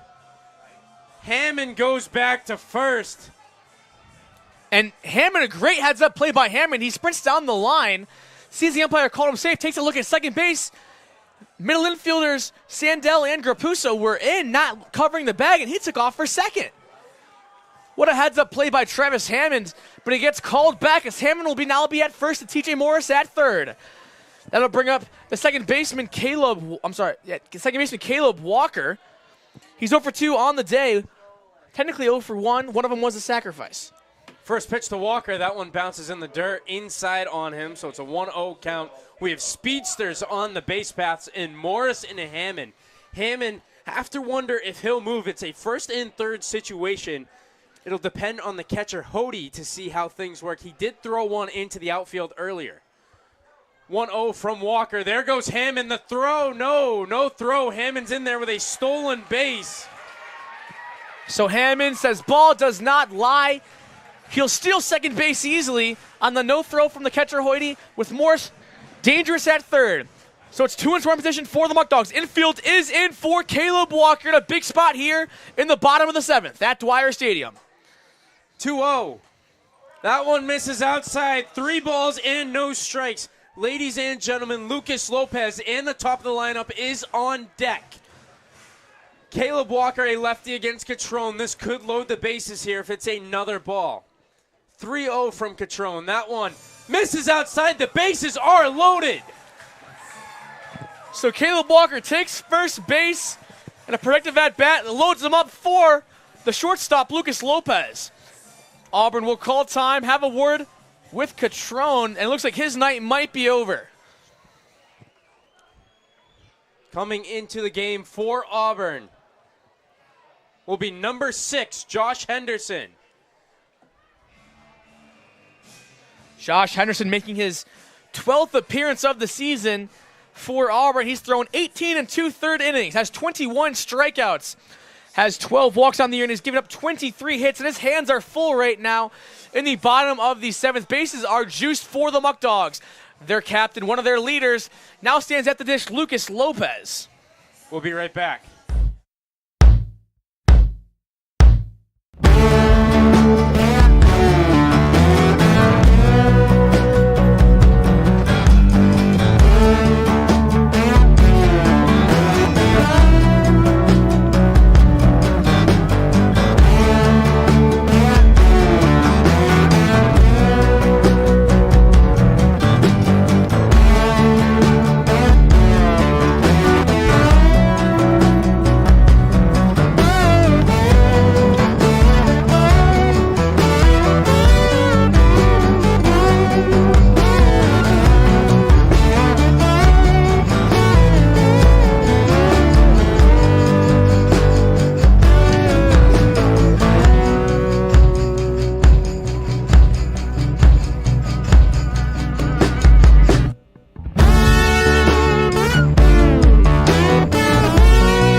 And our apologies in the booth. It will now be number 5, Ethan Fulton, on the mound for the Doubledays. This is his 9th game of the season for Auburn. He has a 3-0 record, has a 2.0 ERA. He has 1 save, 18 innings pitched, 18 strikeouts, 4 walks, and he's given up 12 hits. The New York native just finished his sophomore season from St. John Fisher University. Stands in at 6 foot at $185. And he has his hands full as Lucas Lopez stands at the dish. He's 2 for 3 with 2 singles and a ground out to the second baseman, Alex Sandell.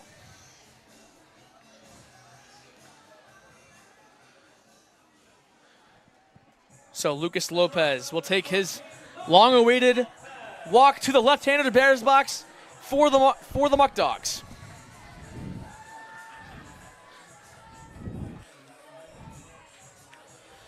TJ Morris stands at third base, Travis Hammond at second, and Caleb Walker at first, all offer excellent speed for the Muckdogs. Infield is in trying to cut down Morris at the plate. Fulton gets ready. And the first pitch to Lopez. That one right down the middle. An interesting strategy here for the Doubledays as the middle infielders Grapuso and Sandell are not in double play depth. They elect to be on the infield grass as there is one out here in the bottom of the 7th. Fulton ready, the next pitch to Lopez, that one in the dirt. And Landon, I ran. I can tell. I'm out of breath. I banged my knee on something, didn't feel too nice. Well, still glad to have you here, Austin. You're not going to want to miss this one. 1-1. Lopez swung on and missed.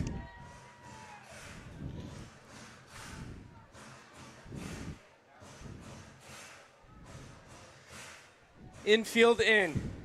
Morris at third, Hammond at second, Walker at first. 1 out. 1-2 to the leadoff man for Batavia. Here's the next pitch. That one right up the middle! Morris will score. Hammond being waved around. Here's the throw from Soto Diaz. Not in time. We're in the lead. And just like that, Batavia regains the lead on a single from Lucas Lopez. Hammond and Morris both score easily. The throw from Bradley Soto Diaz nowhere near in time. Caleb Walker stays at second base. And it'll be Lucas Lopez, who now has a 3-hit night for Batavia. And he'll stand off first. And that'll bring in Cooper Romick. Romick leads the team in RBIs with 29 in a great spot here to do so and add more to that total. He's 0 for 3 on the day with a strikeout and 2 flyouts. 1 out, next pitch to Romick. That is a ball high. And Austin, the energy here at Dwyer Stadium is now through the roof on that single from Lucas Lopez right back up the middle. 1-0. Fulton, his pitch to Romick. That one in there for a strike. And Austin, this almost feels like playoff atmosphere baseball. Batavia and Auburn. Auburn playing Batavia very close once again this season. They've played them close 3 times. Batavia has held the advantage in 3 of the 5 competitions.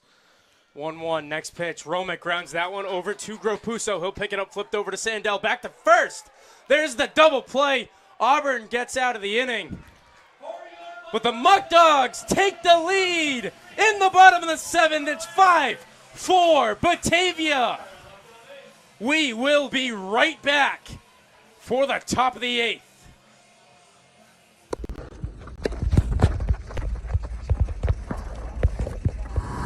Yo, what's happening? My name. All right, we'll get you in here. Come on. You look good in here. You train this table. Okay.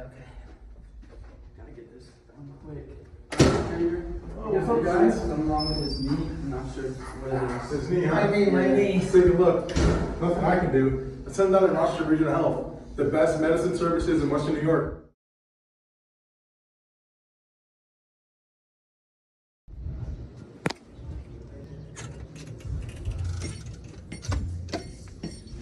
Man, I have some great cards here. Well, you better have the house. That's what I got, baby. Go Dogs! God. Why are you guys gambling here? Because we got nowhere else to go. Batavia Downs is right down the road. I heard they have horse racing.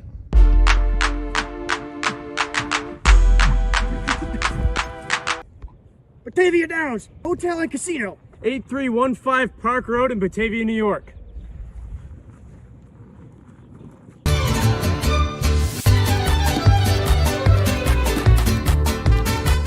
Fans, welcome back to the top of the 8th. If you're just joining us, you've missed a phenomenal game. The Muckdogs have taken the lead in the bottom of the 7th off of 2 runs from an RBI single from Lucas Lopez. TJ Morris scored. Travis Hammond scored from second.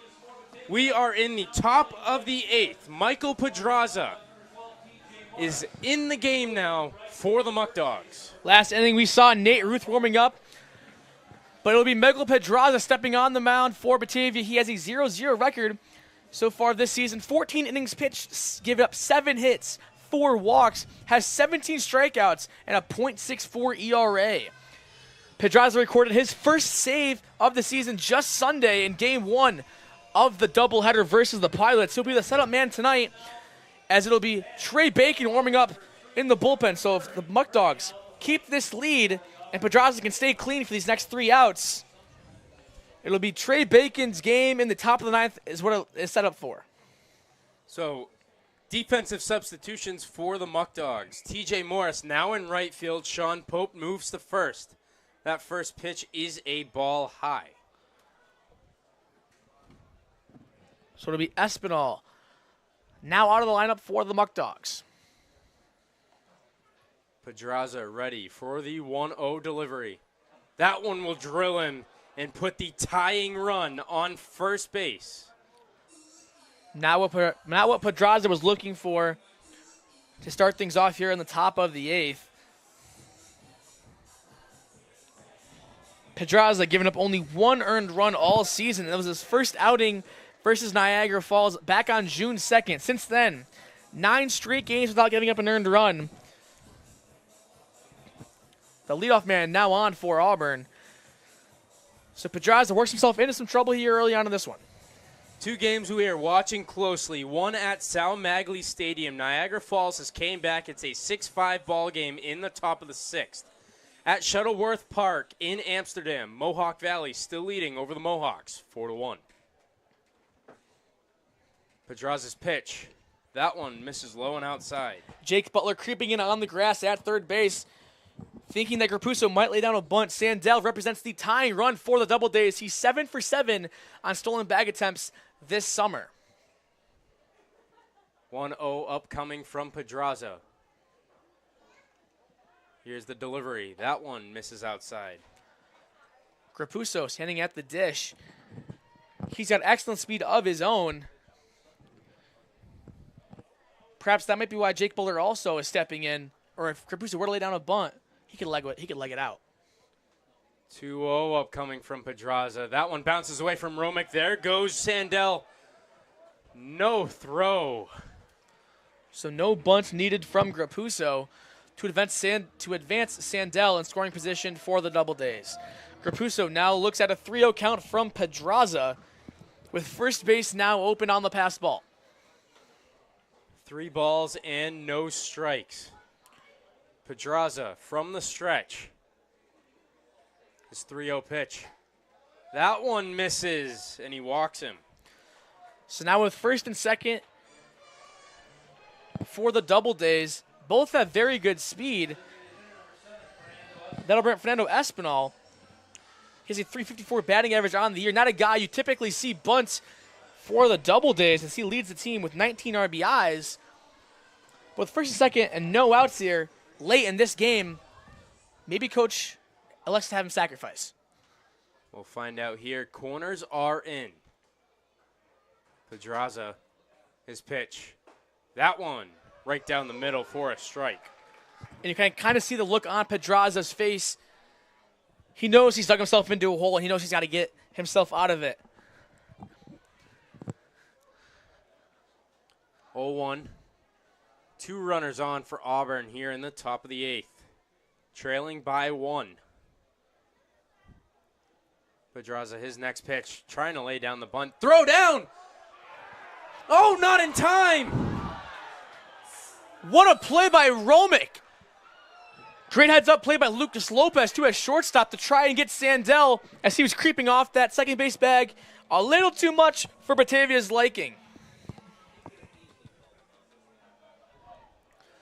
1 ball and 1 strike. Pedraza ready. Corners are in for Batavia. Double steal, throw down. He's out at third base. Sandell had no chance on Cooper Romick as the double steal was in place. And Romick, what a great throw and a great tag by Jake Butler. So Grapuso still stands in scoring position for the Doubledays as he'll lead off second base. 1 man now out for Auburn as Espinal stands in to the dish. 2 balls, 1 strike. Pedraza ready. Here's the pitch. That one misses outside. Hitters count at 3-1 with the tying run at second. And all 3 of those misses by Pedraza, and this at bat near misses. And Espinal, a dangerous hitter. Pedraza has to be careful here. 3-1. Pedraza looking back. Now the pitch. That one grounded foul. Full count. Grapuso, great speed at second base. Any hit to the outfield would likely score him and tie this game for Auburn in the top of the 8th.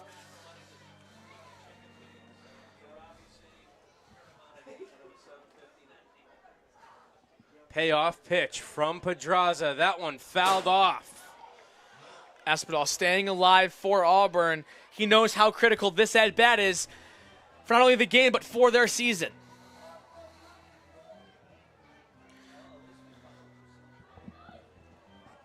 A loss for Auburn clinches a playoff spot for Batavia. It moves them 1 step closer to having the West go through Batavia, New York. That one bounces in the dirt. Now runners on first and second.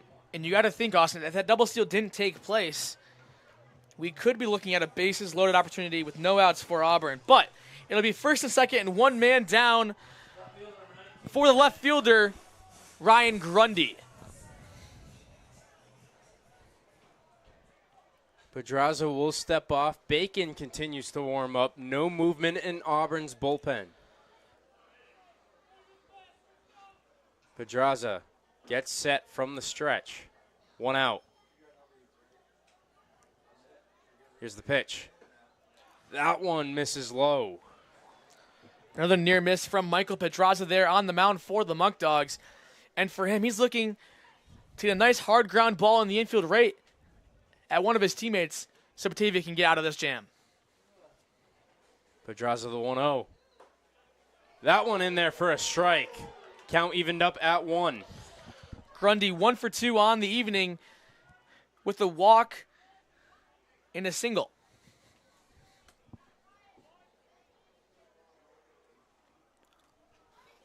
1 ball and 1 strike. Pedraza's next pitch. That one swung on a miss by Grundy.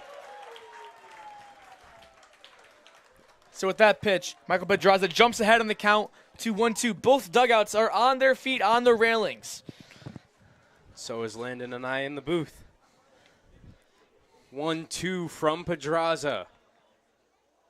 Here's the pitch. That one grounded over to Pope. Picked up, thrown to Lopez, back to first. Pedraza able to save that erratic throw. So Sean Pope fields that one cleanly. Elects to go to second base there. Get the force out at second base is Espinal. So now runners at the corners. Grapuso at third and Grundy at first base. 2 outs for number 32, Zach Bale. Bale 0 for 3 on the evening, looking for his first hit. And boy, Austin, would it be a big one for the Auburn Doubledays. Batavia leads 5-4 in the top of the 8th inning. 2 outs for Auburn their season on their line for the 1 seed in the West. That one on the inside part of the plate for a strike.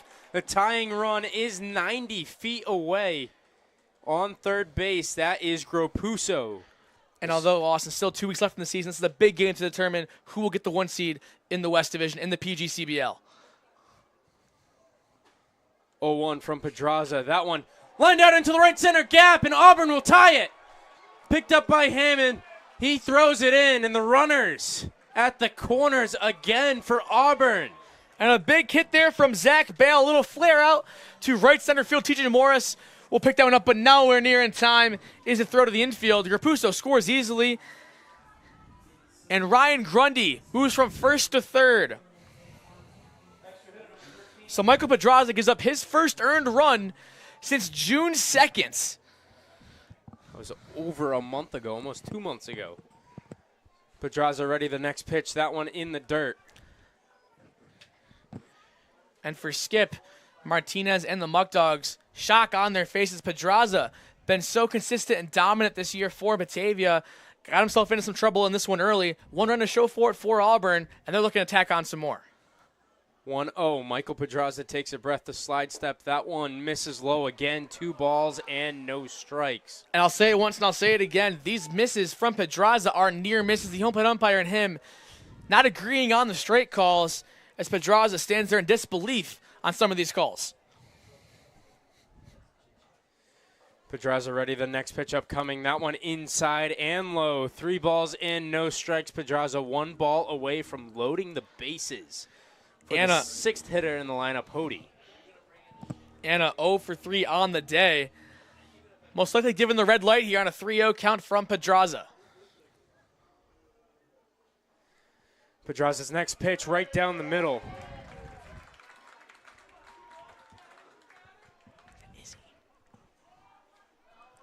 Cedro Jimenez now warming up in the Muckdogs bullpen.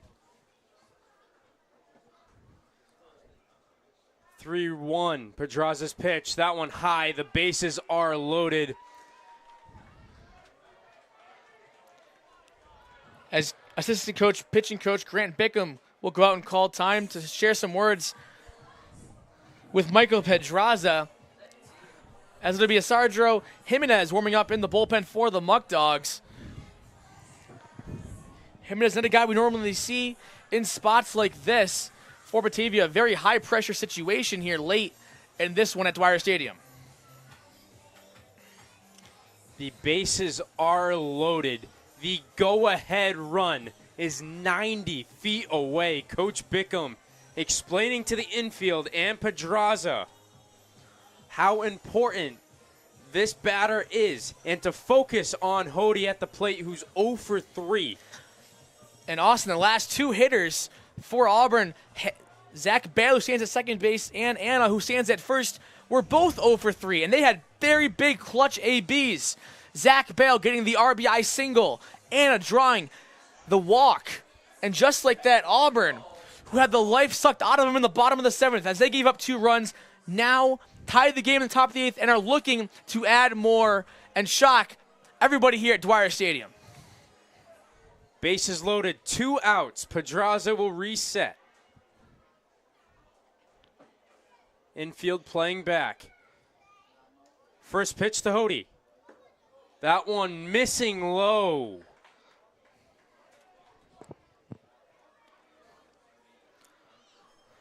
One ball and no strikes. For Pedraza, they really want to make Hody earn this at the plate. Nothing free. 1-0 from Pedraza. That one grounded. Walker cuts it off. He bobbles it. Auburn will score. Another run coming in. And they take a 2-run lead in the top of the 8th. And a great play by Walker to go over on the outfield grass and try to get that one, but it just falls out of his glove as he tried making the play at first to retire Hody. But Grundy scores from third, and Zach Bale on the heads-up play as that ball is sitting on the outfield grass also scores 2 runners across on that play for the Doubledays as they now take a 7-5 lead in the top of the 8th. So to be ruled a hit for Hody, his first of the day. And a big one. Sullivan at the plate. Pedraza's pitch. That one lined over to Lopez. He bobbles it. Erratic throw. Another run will score for Auburn. There goes Hody to third. Thrown to third. Not in time. Wow, it's a safe. He's safe at third. The runner will go to second. An unbelievable play from Walker to even get that and throw it over to Butler. He was gone by a mile. Butler placed a great tag on Hody. Austin, how was that one safe? The throw beat him by a mile. The tag was in between the bag and his foot. That's what you're taught in Little League. You get the ball, you put it, you let him slide into your glove, and he did just that. The home plate umpire probably had the best angle at that one down the line. They talk and converge, and they're still going to call him safe. And Skip Martinez can't believe it.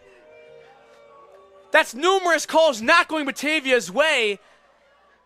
And Auburn now leads 8-5 on the error from Lucas Lopez. With 2 runners in scoring position.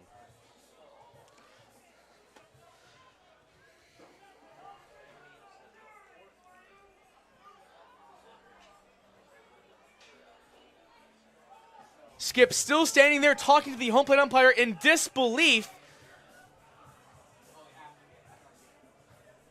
Cooper Romick is gone? It seems like Romick has been ejected from the game, and Joe Siciliano will now have to take over behind the plate for the Muckdogs.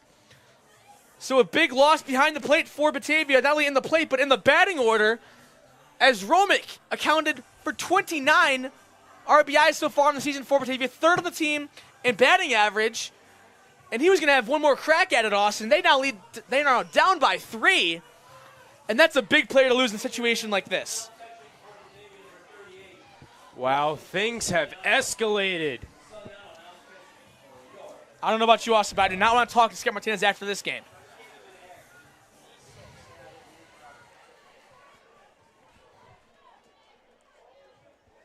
So 2 outs.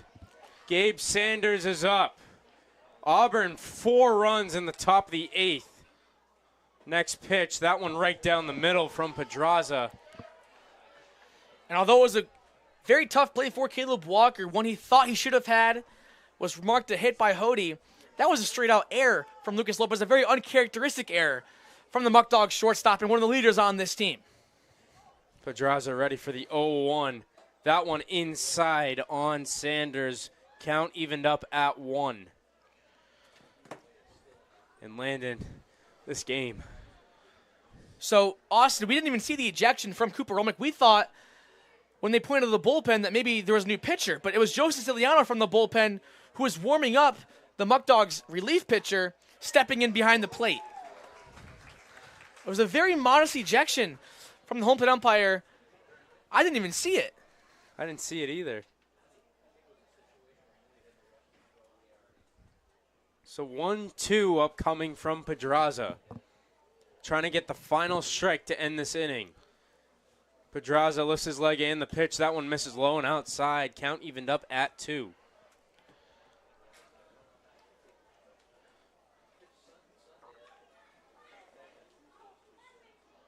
The Doubledays lead 8-5 in the top of the 8th, looking to tack 2 more on with 2 more runners in scoring position for the right fielder, Gabe Sanders. He'll face a 2-2 count from Pedraza with 2 outs in the top of the 8th. Pedraza's pitch. That one fouled off. So Sanders stays alive with that foul ball off of Joe Siciliano's knee. It'll be Hody at third and Sullivan at second base for the Doubledays. Pedraza getting his money's worth here in this one, now facing his 33rd pitch of the outing for Batavia. 2-2 delivery from the righty. Inside. Count is full. And Dwyer Stadium up in arms, disagreeing with another one of the umpires' calls. And for us, this is like Batavia fans are going to want to forget, win or a loss. Pedraza will reset for the payoff pitch. Takes a breath. And the delivery, that one grounded over to Lopez. He'll pick it up. Thrown to first, and there's the final out of a disastrous inning for Batavia. Auburn scores 4 runs in the inning to retake the lead in this seesaw battle between the first and second seed in the West. The Muckdogs 2 more chances at the plate in regular innings. We'll be right back.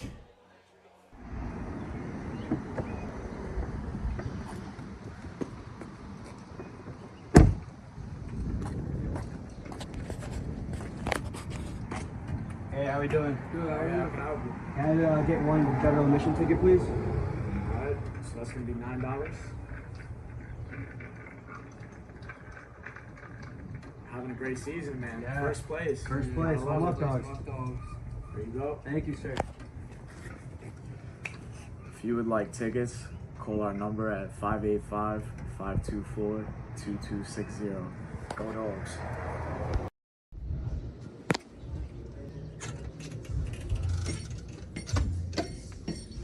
Man, I have some great cards here. Well, you better have the house. That's what I got, baby. Go Dogs! God. Why are you guys gambling here? Because we got nowhere else to go. Batavia Downs is right down the road. I heard they have horse racing.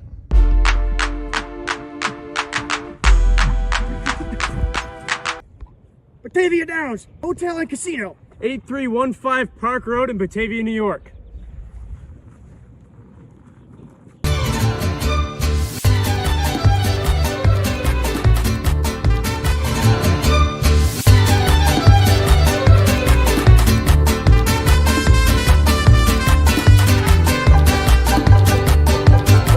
Fans, we are back in the bottom of the 8th. It's been a seesaw battle all night. It's Jake Butler at the plate with the Muckdogs trailing by 3. Now, Austin, Batavia has faced adversity before being behind in games, but never behind really this late in games. Only 1 walk-off win so far for the Muckdogs. They have a lot of work to do with only 6 outs of life left. First pitch, that one bounces in the dirt.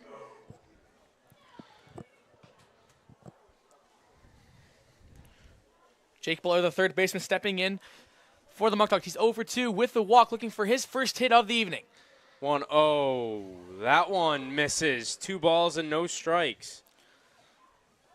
Fulton trying to paint the inside corner once again, just a bit inside for the home plate umpire's liking. It'll be a 2-0 count to Butler. Here's the delivery. That one misses low again. 3 balls and no strikes. We have no movement in Auburn's bullpen, so they're going to roll with Fulton. No movement in Auburn's bullpen, but for the Muckdogs, it's Nate Ruth warming up. 4-pitch walk. That puts Butler on first. So leadoff man aboard for Batavia, and that's exactly what they were looking for. At this point in the game, it doesn't matter how you get on, just so you get on and pass the baton over to the next person in the lineup. Next person in the lineup, the designated hitter, number 27, James Bolton. Bolton 0-for-2 on the day with a walk. First pitch is in there for a strike on the designated hitter for Batavia. So Butler offers good speed at first base with 10 stolen bags on the year. 0-1 upcoming from Fulton. That one in there again, 0-2.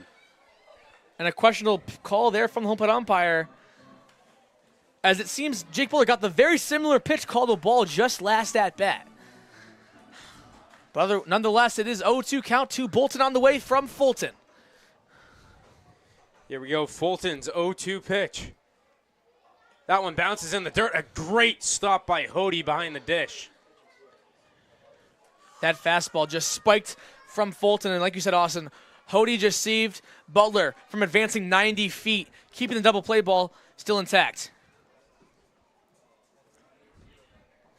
1-2 upcoming. Bolton sends that one into right field. Butler's being waved around second. Bolton in there with a single. Runners at the corners. So James Bolton gets his first base knock of the day, and Jake Butler advances to third. And that'll bring up the left fielder, Sean Mendas, for Batavia. He'll step in a big spot as he represents the tying run for the Muckdogs in the bottom of the 8th inning. It'll be Jake Butler off third, James Bolton, the freight train, at first. Mendas 0 for 2 on the day with a walk. First pitch to Mendas. That'll hit him. Bases are loaded. And Mendas, although it smoked him, he's excited to get the crowd into it. He'll take 90 the hard way. Loads the bases with no outs. Still no outs for Justin Austin. Austin 1 for 3 on the day. And another big spot here for the Muckdogs. The tying run is at first base. Momentum shifting.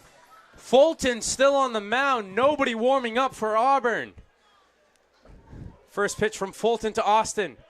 That one misses low and inside.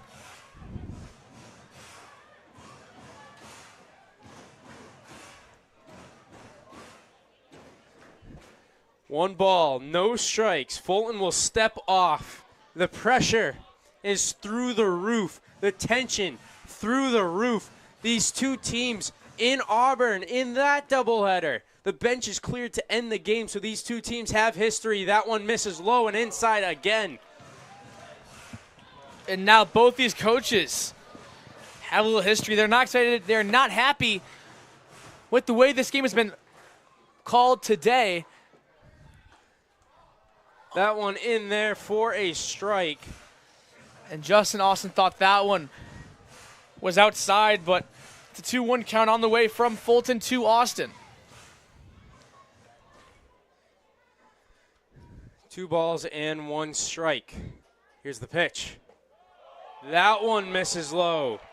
3-1. Fans, earlier I mentioned that if Jamestown loses, the Muckdogs clinch. That is not true. The magic number for Batavia will still stay at 1 for the playoffs. The Muckdogs need to win this game. 3-1 upcoming to Austin. That one misses outside. That'll walk in a run.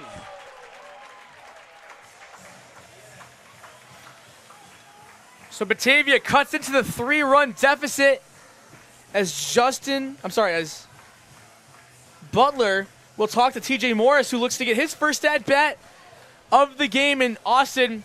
What a big spot for Morris off the bench. He pinch ran in the last inning for the Muckdogs, played center field, and now stepping in the batter's box with a bases-loaded opportunity, and still no outs here. So Coach LaRose will go have a word with Fulton. There is no movement in Auburn's bullpen. The bases are loaded, no outs, bottom of the 8th. TJ Morris up to the plate for his first at-bat this evening.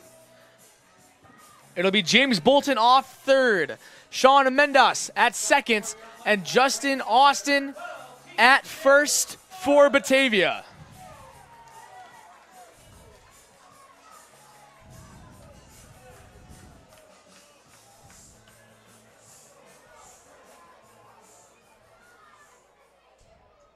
So Fulton getting ready.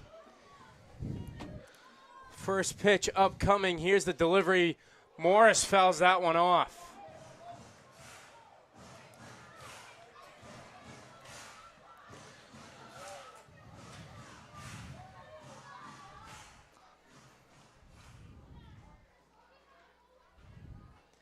Next pitch from Fulton, fouled off again. Morris being aggressive in his at-bat. Sean Pope is on deck. The bases are loaded. The tying run is Sean Mindos at second base, James Bolton at third, and Justin Austin at first. The 0-2 upcoming from Fulton. That one high and inside on Morris. TJ Morris on the year for the Batavia Muckdogs, making his 17th appearance this season. He's 6 for 33 at the plate, looking for his 7th hit on the year, and boy, Austin, would it be a big one. 1-2. That one out to right field. It's falling.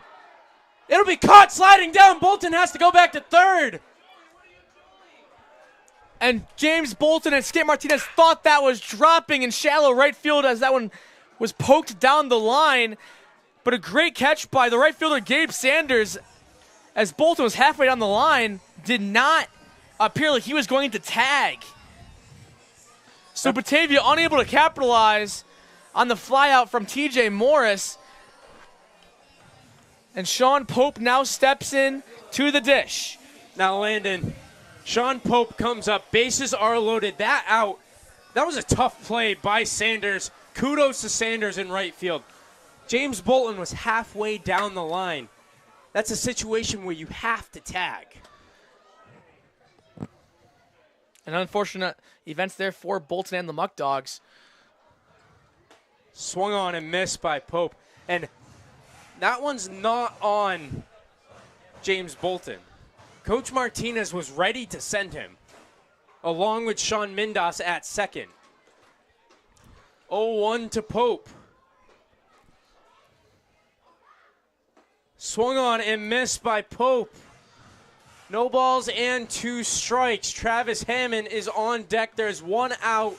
The Muckdogs had the bases loaded, trailing by 2. Corners are in to cut down Bolton at the plate. Middle infield is back, playing the double play ball. Fulton, that pitch on the outside of the plate for the first ball. And what a take there from Sean Pope as Hody did his best impression to try and frame that one, but did not fool the open umpire. And it's now a 1-2 count to Pope. Fulton ready. Here's the pitch. That one grounded hard, picked up out at the plate. Pope, he's safe at first, so it's a fielder's choice. No runs will score. Coach LaRose thought that was the last out of the inning. And so the Muckdogs still have life here in the bottom of the 8th, trailing by 2. And a great play there from the first baseman, Bale, who was able to cut that one down early as he was on the infield grass. Throw it to Hody at home. Goes back to Bale at first to try to get Pope, but not in time.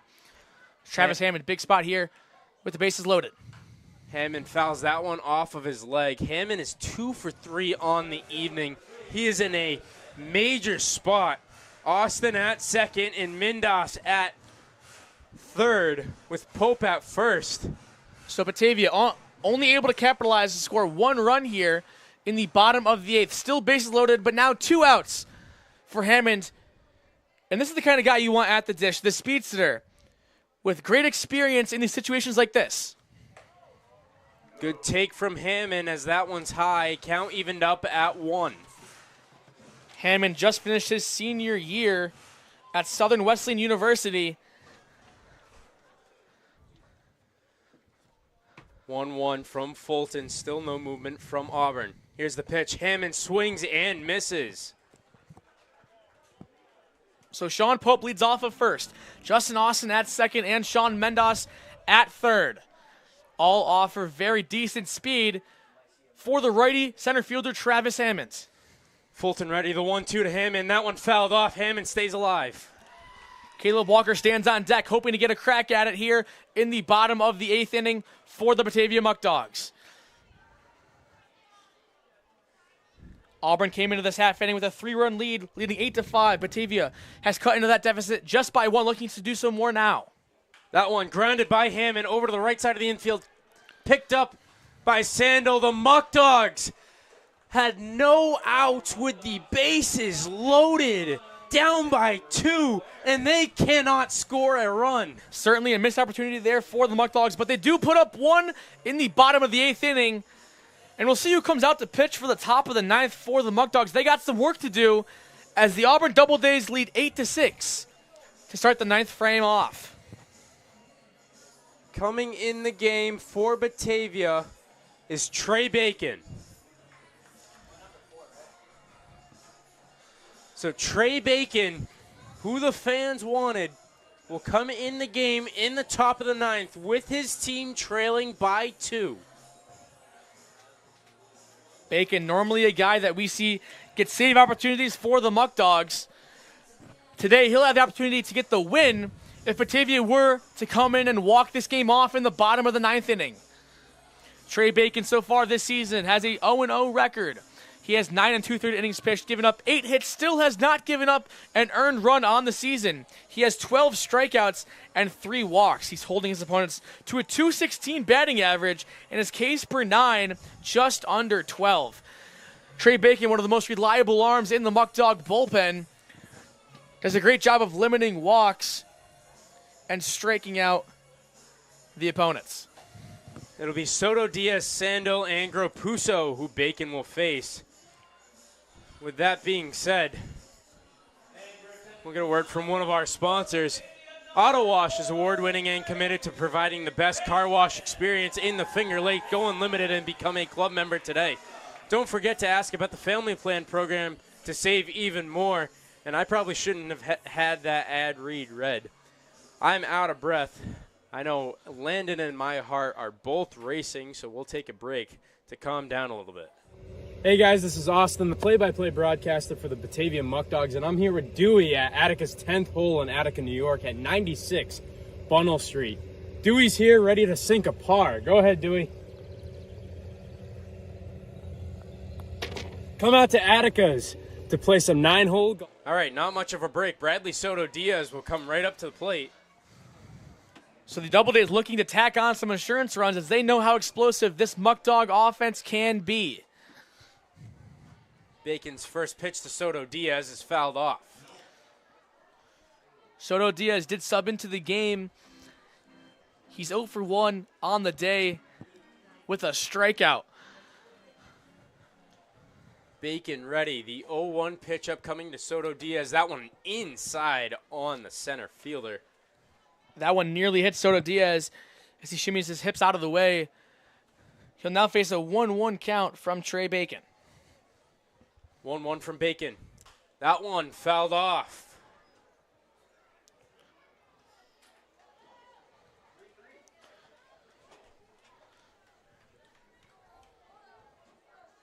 One ball and 2 strikes. That one a little high from Bacon. Count evened at 2.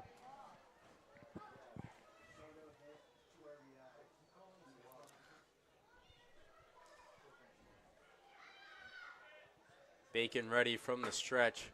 The 2-2 offering. That one grounded foul.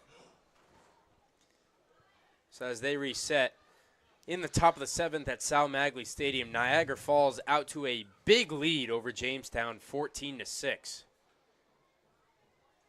Bacon, 2-2. High and inside, full count.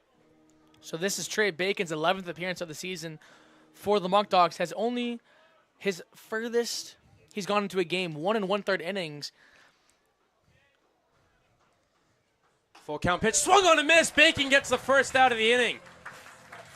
And I'm looking at the bullpen, and they're tarping up the mound. So it looks like this is Bacon's game to finish, which is interesting, Austin. If they put up 2 here, if it sits as it is, Muckdogs are down by 2. If they put up 2 in the bottom of the 9th, we'll go into extras for just 1 inning. And with the Muckdogs tarping the bullpen, it'll be Bacon to go back out there, it seems like, in the 10th if they were to tie it. That one misses outside for a ball, so Bacon will reset. We'll come right back to it. 1-0 upcoming. Here's the pitch. That one fouled off. So the other game we're watching closely in Amsterdam at Shuttleworth Park. Mohawk Valley leading 6-1 over Amsterdam in the bottom of the 6th.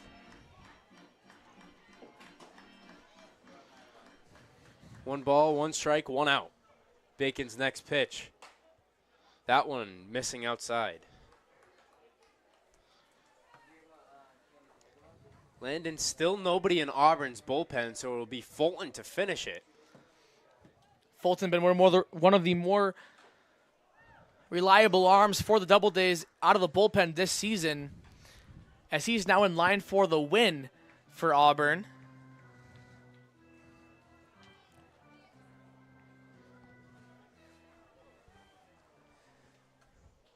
Here we go, the 2-2 offering from Bacon. That one grounded over to Lopez. Picked up, thrown across the diamond to Pope for the second out.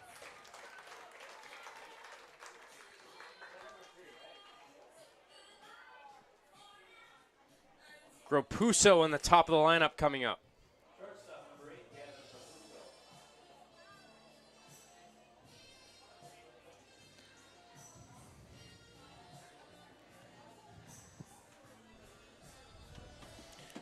Kevin Gropuso, the leadoff man for the Doubledays, 1-for-1 on the evening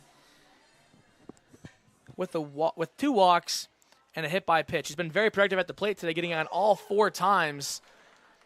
Looking to make it a 5th time in this at-bat. 0-1 from Bacon.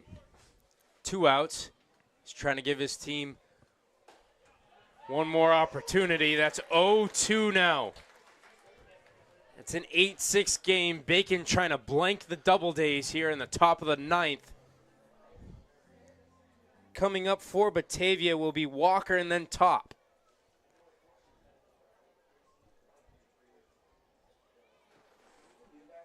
Gropuso steps out.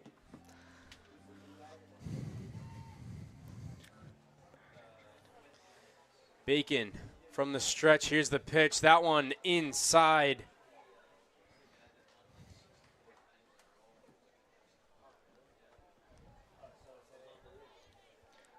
One ball and 2 strikes now. Bacon 1 strike away. Next pitch. That one grounded foul. So Gropuso stays alive.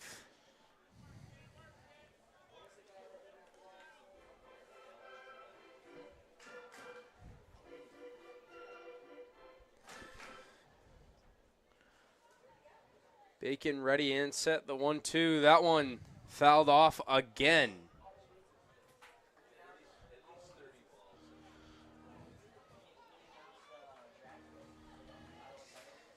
Landon, what a day it's been. Austin, this game's gone back and forth, and we knew with these 2 teams there'd be fireworks one way or another, whether during play or not in play. 1-2 from Bacon. That one grounded over to Walker. Slowly, Walker bobbles it. Quick throw to first, not in time. So that'll be a ruled an error on the second baseman, Caleb Walker, which is now the 5th error of the game for the Batavia Muckdogs. A very uncharacteristic day from them here at Dwyer Stadium. It's been an ugly one all the way around. Espinal coming up. Landon, it's just been a long day at the ballpark. Poured earlier, had to get the tarp on, had to take the tarp off. We all fixed the field, and then we're in this one. Bacon's pitch swung on and missed from Espinal.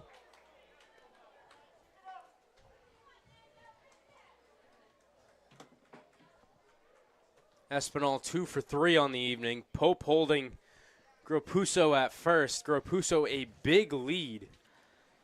Trying to test Siciliano's arm.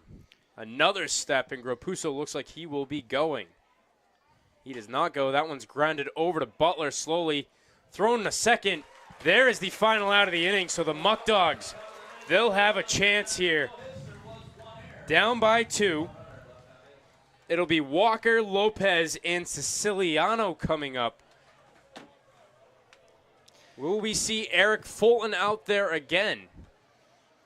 And Austin, something we might have to highlight here is Joe Siciliano stepping into this ball game. Down by 2 are the Muckdogs here with the last cracks on it. A chance to walk it off here at Dwyer Stadium for the second time this season.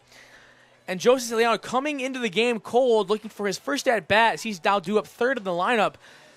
We'll see if manager Skip Martinez elects to pinch hit for Siciliano.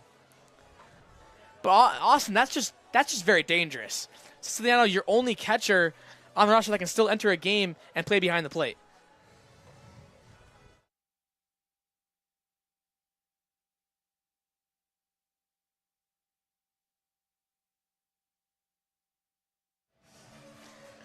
So Fulton will come up. Walker leads things off. I take that back, Austin. Austin, you're right. You can put in Bolton behind the plate, but so still pinch hit.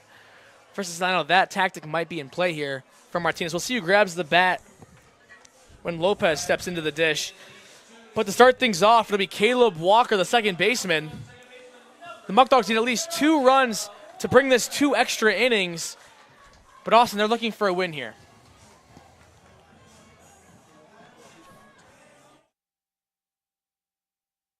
We don't have a 44. Walker ready.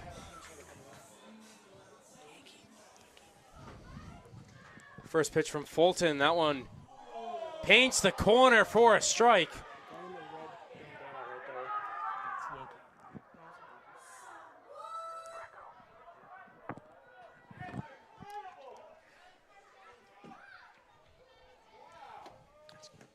Well, 0-1 now, 0-2 to Walker.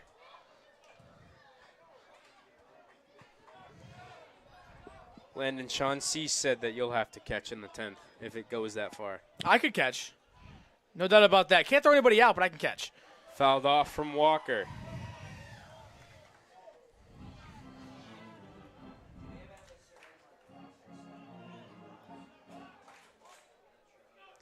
Here we go. Fulton, the 0-2 pitch, trying to get the first out here in the bottom of the 9th. The pitch to Walker. That one misses outside. That was called a strike earlier. Caleb Walker has a great eye at the plate. That one would have been too close to call for my liking, but Walker knows more than I do. 1-2. Misses high. 2 balls and 2 strikes. Perhaps a little makeup call there from the umpire as Walker will now face a 2-2 count from Fulton. Fulton's pitch. Swung on a miss by Walker. There's the first out here. Lucas Lopez comes up in the top of the lineup. So it is Siciliano on deck behind Lucas Lopez. And the top of the order stands Lucas Lopez. 2 outs of life left for the Muckdogs. 2 runs behind are Batavia as well. Fulton's first pitch to Lopez. That one misses outside. Lucas Lopez looking to continue his hot start of the day. He's 3 for 4 with 3 singles, including the 2 RBI single in the 7th. That one misses high. 2 balls and no strikes to Lopez. He's 3 for 4. Greco's now warming up. That one grounded hard over to Gropuso. He picks it up, thrown across the diamond. And 2 outs. So Greco now takes the spot of Siciliano in the lineup. So it's Greco will pinch hit for Siciliano here in this one. The Muckdogs down to their last and final out here at Dwyer Stadium in an 8-6 game for the Doubledays. Auburn took the lead in the top of the 8th and never looked back. First pitch to Greco is fouled off, so Fulton is now down to his final 2 strikes. Greco, a 147 average on the year for the Muckdogs, 12 RBIs and 10 walks to show for it. 0-1. That one high and outside. Count evened up at 1. On deck will be Butler. for Batavia. Anyway, Jan looking to pass the baton to the next person in the lineup. That one called a strike. So Greco down to his final strike along with his teammates. Greco, new to this game, just popped in, does not happy with the umpire's calls. His teammates weren't happy all night, and he knows why. 1-2 from Fulton to Greco. That one misses low and outside. Count evened up at 2.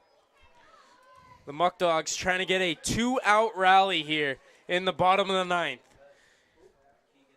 Down by 2. Fulton's pitch into right field. Greco will reach first. So Greco passes the baton with that single to right fielder Sanders. It'll now be the third baseman, Jake Butler, stepping into the right-hander's batter's box in his matchup against Fulton. Butler is 0 for 2 on the night. Fulton's next pitch.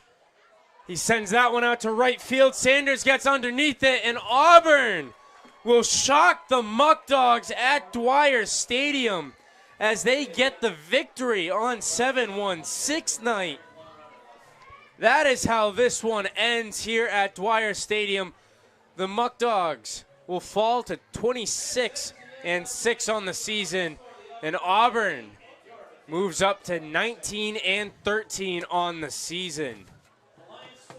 It was an intense seesaw battle back and forth between these two teams, and Auburn will come out on top here, the victors. Fulton gets the victory, and Pedraza with the loss. That is how this one ends. The Muckdogs will be back in action tomorrow as they take on the Jamestown Tarp Skunks with another opportunity to clinch a playoff spot. As for us here at Dwyer Stadium, Austin Mendes alongside Landon Washburn wishing you a good night from Dwyer Stadium, and we'll see you tomorrow in Jamestown.